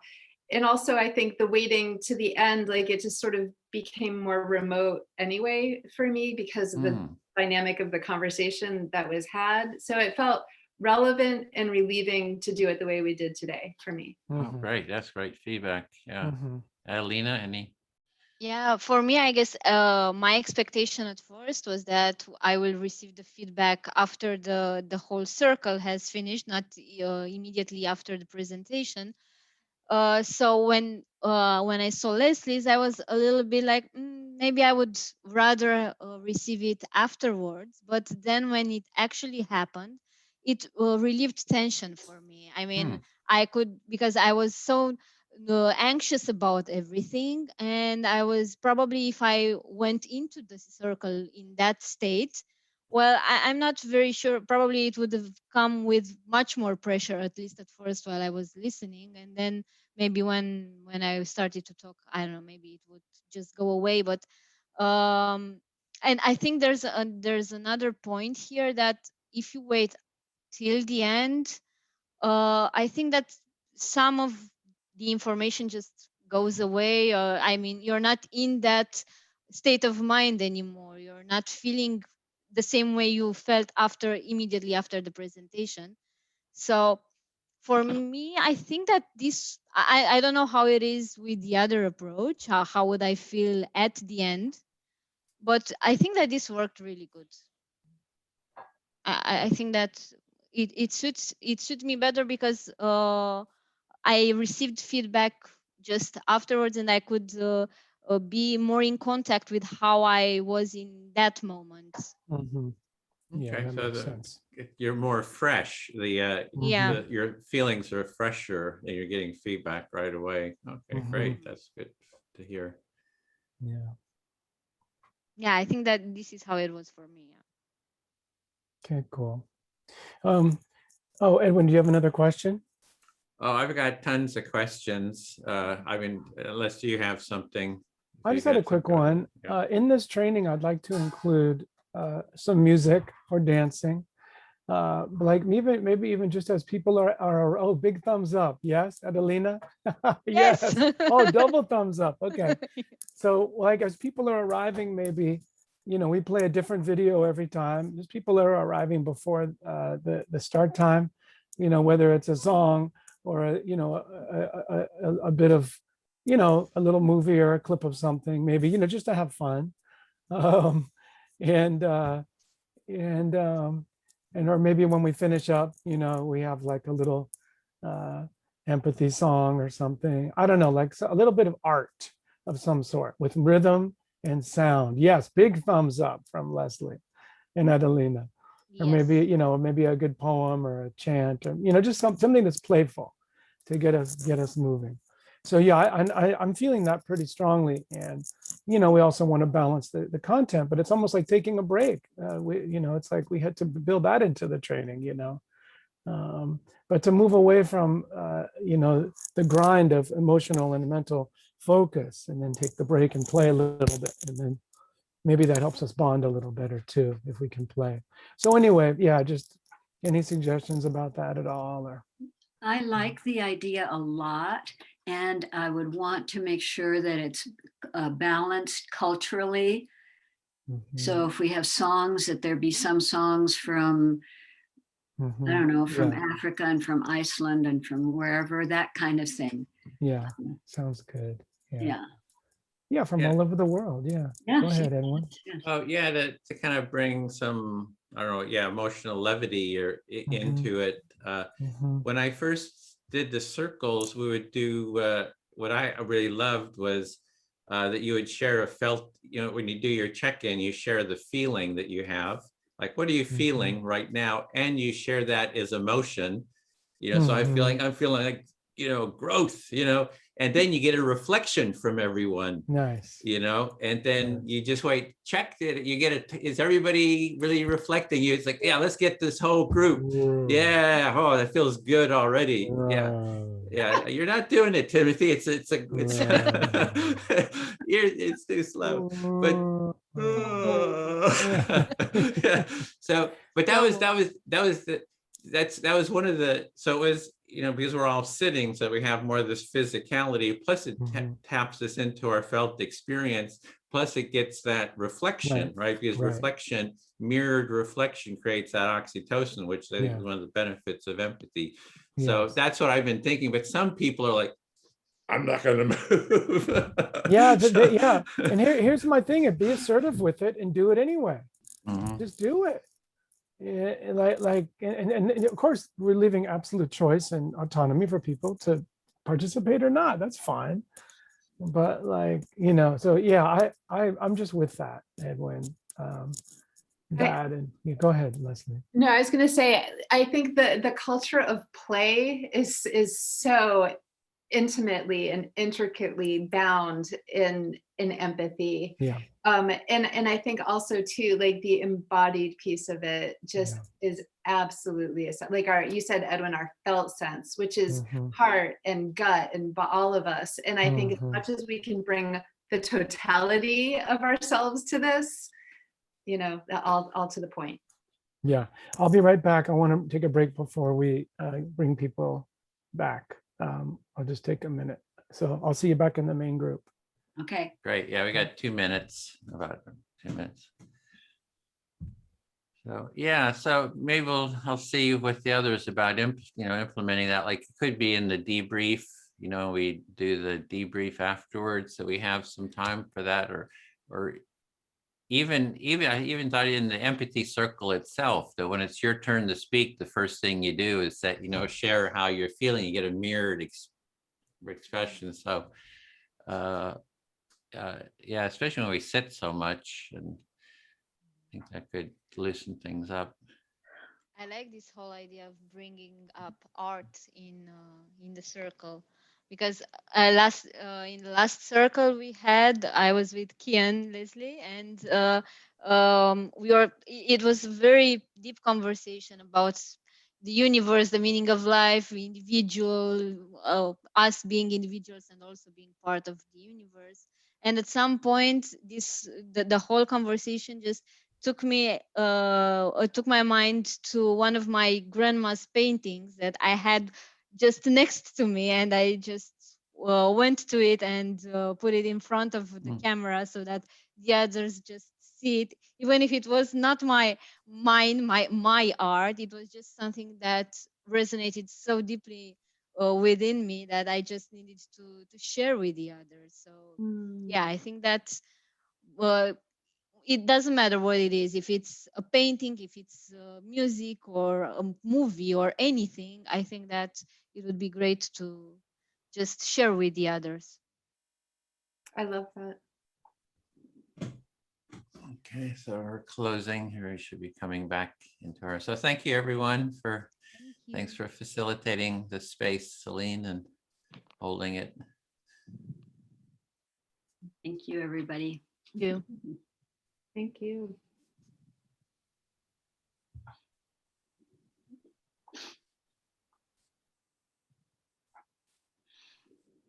So do we stay and others come? Yeah, they're going to be popping in here. They're usually, it's like they're holding out for the last minutes. They got 20 seconds. Yeah. Did this cohort, did we lose a couple of people since the last session? Yeah, there was one person that they just popped in. They didn't realize it was a training, and then Lynette couldn't make it today, and Aaron, who is sort of the floater, couldn't make it today too. So yeah, that's a little bit smaller.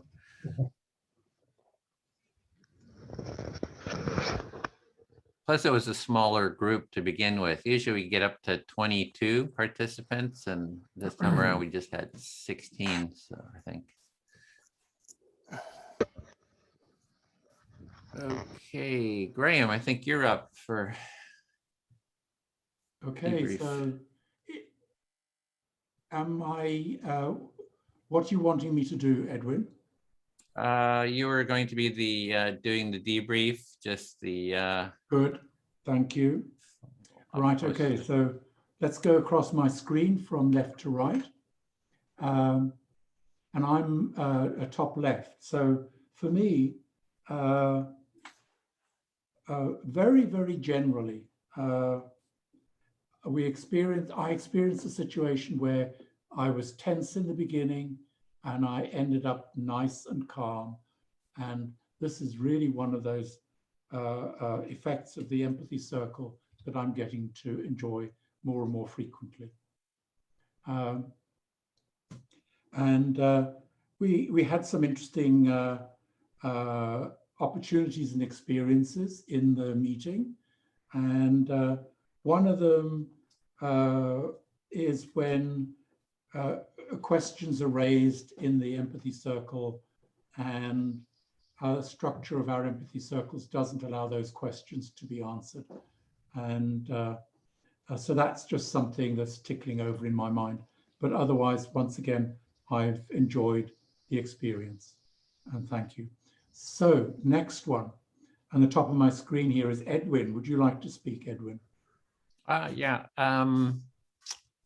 What came up for me? I just love how in the this topic being about, we're sort of talking about the topic of facilitation itself within an empathy circle. So it just seems like, I think Alina mentioned it, that it's not just a didactic theoretical, you're sort of like in it and sort of exploring it. And it's a really good way to learn.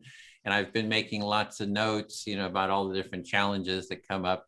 And I do hope that we can take that and put it into sort of a more theoretical didactic form too, so I do value that sort of informational theoretical didactic part. So that's something that I'm working on, or we're working on. Edwin, we look forward to your report on these challenging elements of empathy circles. Thank you. Celine. Well, I enjoyed very much our small group. I think that we taught each other and we learned from each other and we stretched a little bit, and I think that's all I have to say right now. Well, thank you, Celine. Thank you. Timothy. I'm pretty jazzed from our conversation. I'm writing a poem. I'm going to read it to you. I might even sing it to you about empathy right now. We talked about embodiment and the felt sense of this stuff, and bringing in, whatever art and other aspects that engage the right hemisphere of our brain and our relationality and our fun and play and the culture of play. Talked about all those things. And like that, it's just so heartening for me. I was very happy to do that. So that's happening for me. Just enjoying the holistic power of this work. Thank you. Thank you, Timothy. And maybe for all of us, would you like to sing that poem? Absolutely. I'm almost done with it. Right at the end of our meeting today, I'll definitely share that. Okay, that sounds good. One more line to write. And Leslie, would you like to speak? Yes, actually, so truth be told, no, I don't want to speak, but I do want to take us all into what we talked about, which is a nonverbal experience of reflecting each other. And so I invite you, your free will, your choice. If you're not comfortable, that's perfectly fine. But just to wrap arms and then just circle however it feels true and good to your body.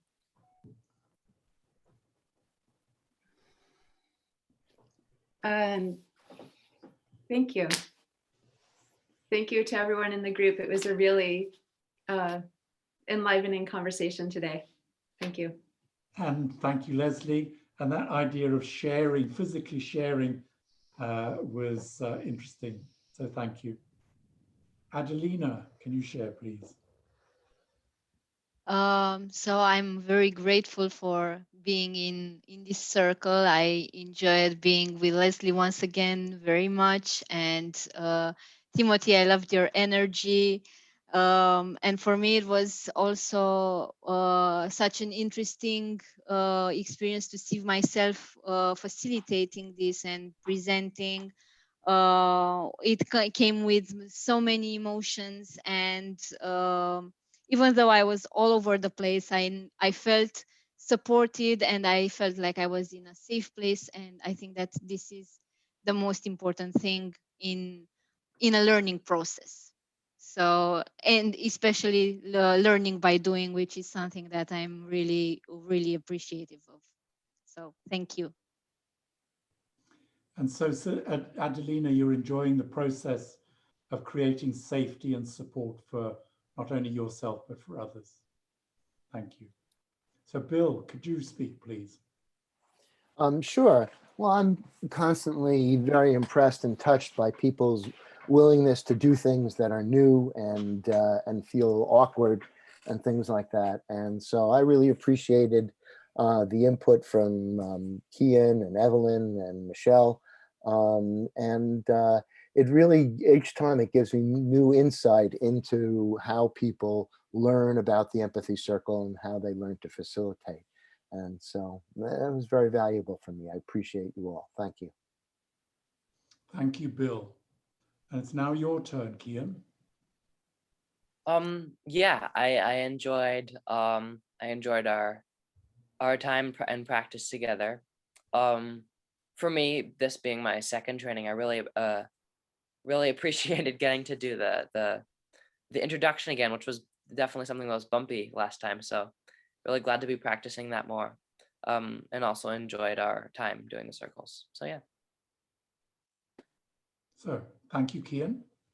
And Evelyn, it's over to you. Hello. As always, I enjoyed it. It was a very safe place, as somebody else already said.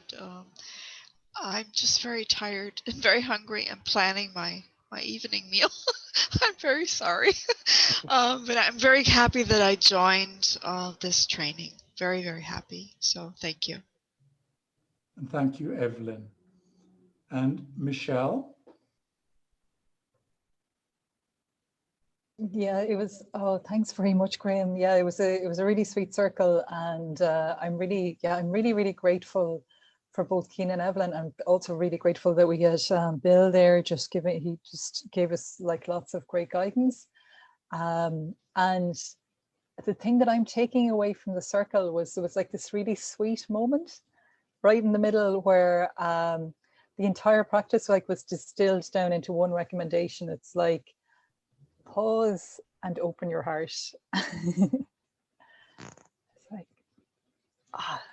It's like as concise as we can get the whole training, you know. It was like, oh, it was really nice. Yeah, cool, thanks. So you're struck by the sentence, pause and open your heart. Yeah, I think I'm gonna write it on a piece of paper and put it on my wall and just make it my mantra for the week, I think. Yeah. Sounds good. Thanks, Michelle. And Lou?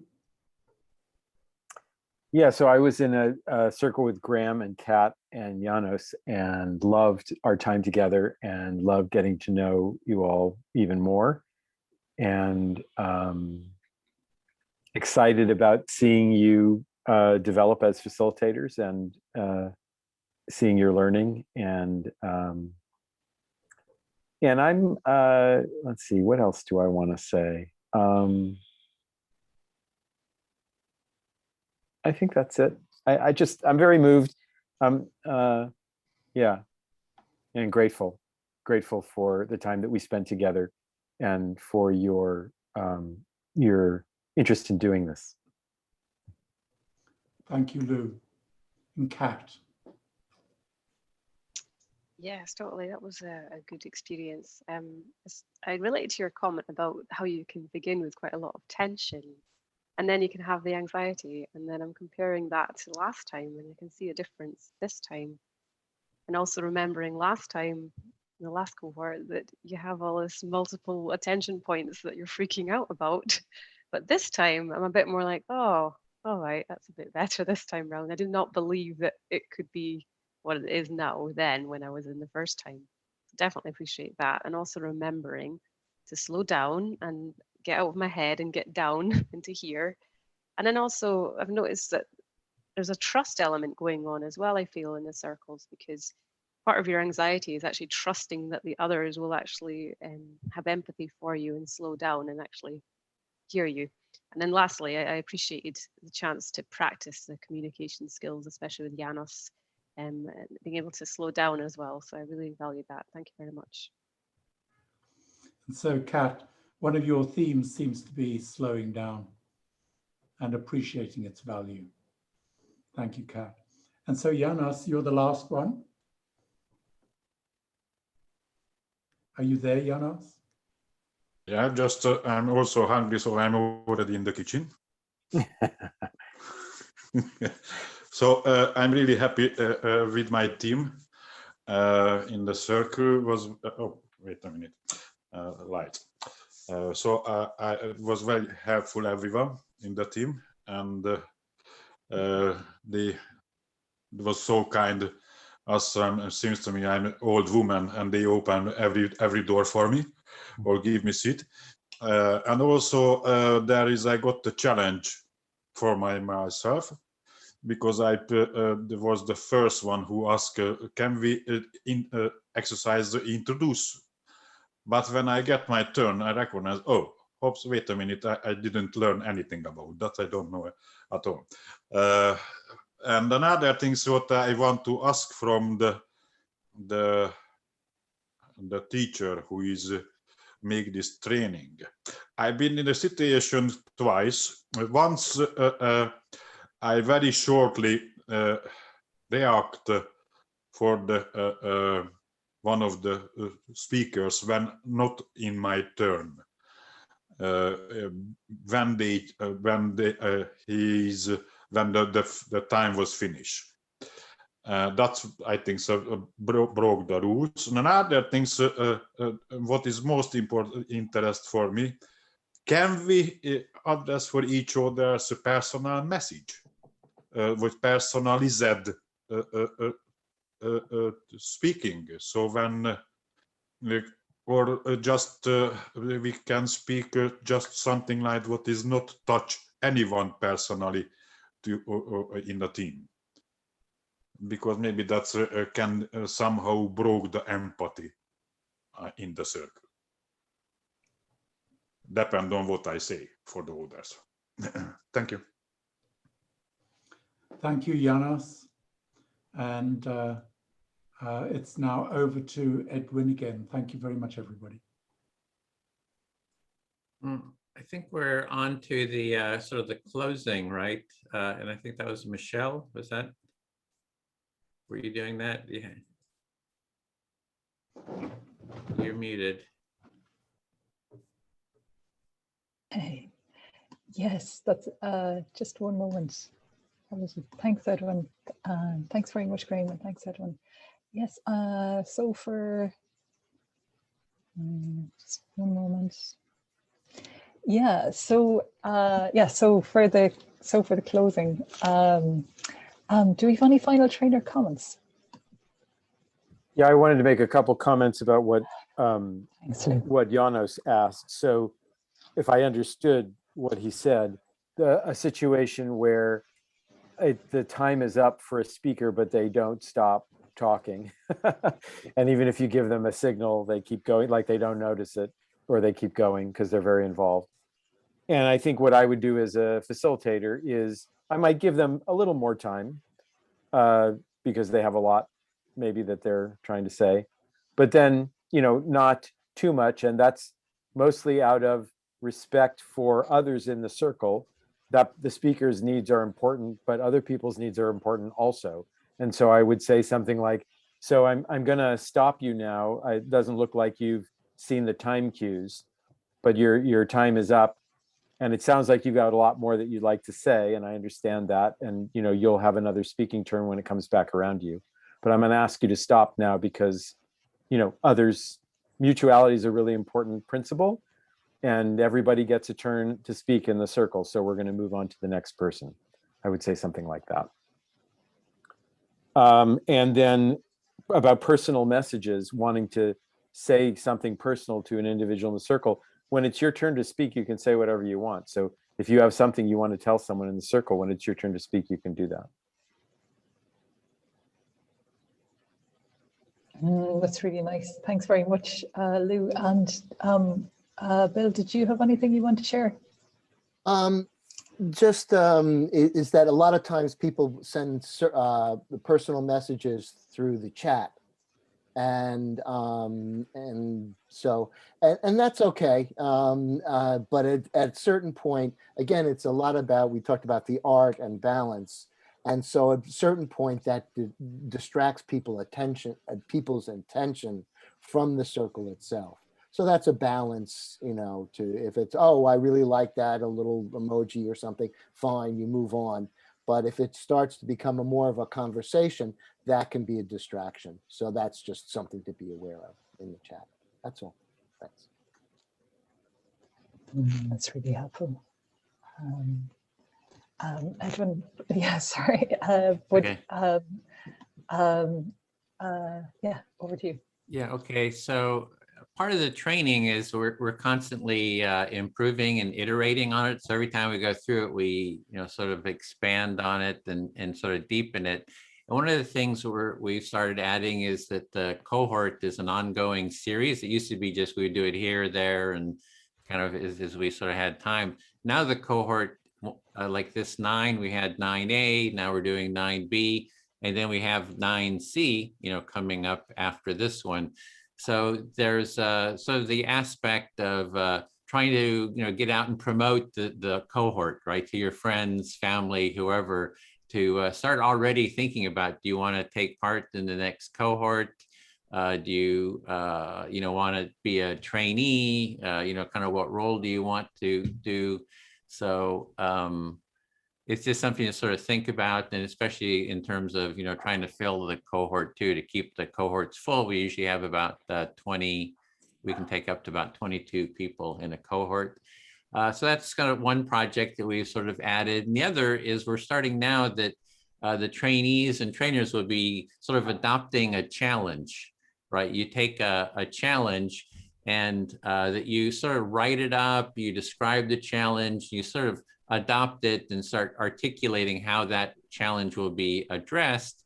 So that's going to be sort of a project we're sort of adding. But I'm also seeing, like in our group, all these challenges came up that if you as a participant feel like, hey, there's this challenge, like how do I deal with multiple things going on at the same time? And you sort of want to adopt that, you can write it up, you can, kind of harvest the insights that you learn. And then at some point, we're going to be doing where you sort of present the challenge. We'll have some trainers who can kind of respond. So we create like a little video clip, and we're building this catalog of challenges. So that is just something to sort of think about too. So I just want to throw that out there just to sort of whet your appetite for projects to take on. So yeah, that's it. Thanks.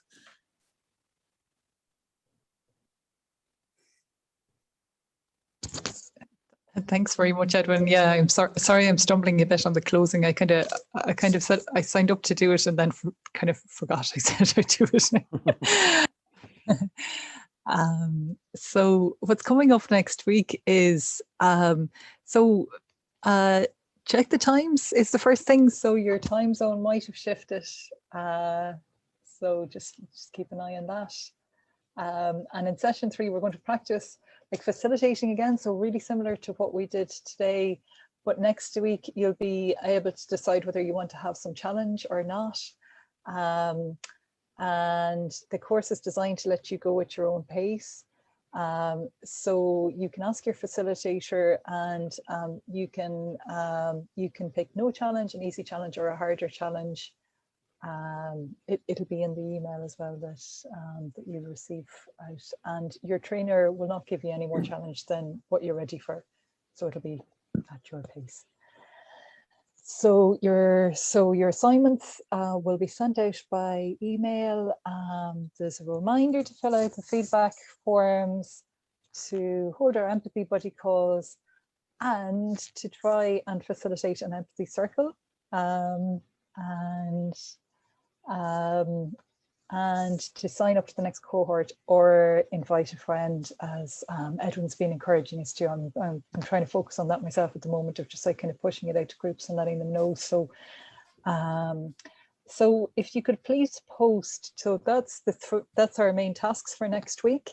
So that was our challenges, our buddy calls, our assignment, and promoting the cohorts. So if you'd like to post a feeling now that you have as a result of being here today, like just post one in the chat. I'm going to post mine as aliveness, I think. May I add something, Michelle? Please, Graham, please, yeah.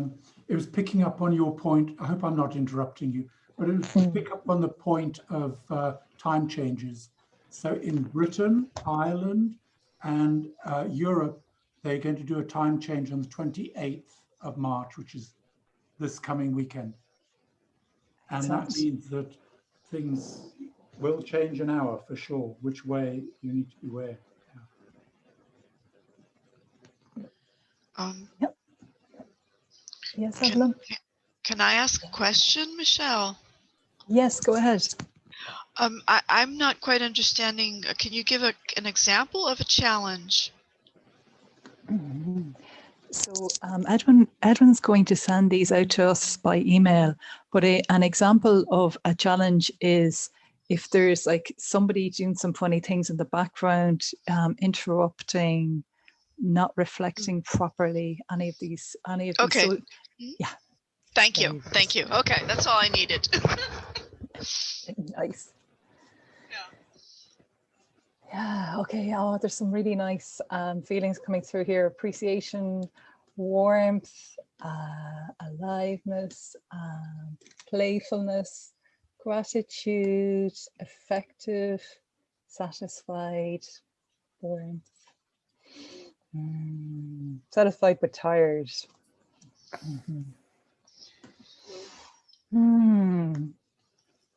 Yeah, so shall we capture our jazz hands now, Edwin, for the closing? No, wait a second. No, we got the poem. That's right. No, Where's the we poem? have a world You can't leave out Timothy. Yeah. You gotta send us off in style. So I give anybody a permission to leave. If you don't like things like this, please say goodbye now, because it's very brief, actually. So there has never been anything that you've shared that has not made me just feel completely alive. I love it always. Thank you, Please. Michelle. Thank you. So this is inspired by our oh, I saw some beats there. Kian's going. Okay, so this is inspired by our talk about play and music and art to support the cause of empathy and empathy circles. So I'm going to read the words and then I'm going to sing them and then I'm going to bring in a beat, but you have to tell me if you can hear, okay? It goes like this. Empathy is where it's at. I'm going to listen, not be a brat. Let's rock on down side by side with Edwin Rutch as our guide. There's a space in between. Let's go there too, where you get me and I get you. Thank you. So let's party on down together, I say, because we're not alone. Let's dance and play.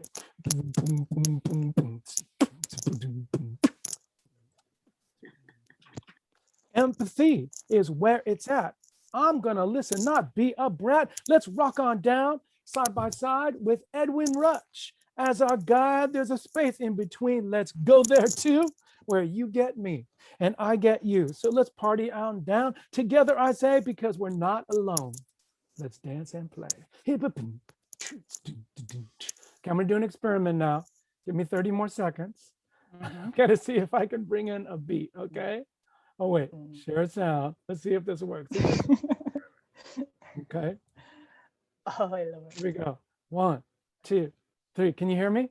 Yes. 1, 2, Yeah. 3, Take it on 4. down, Tim.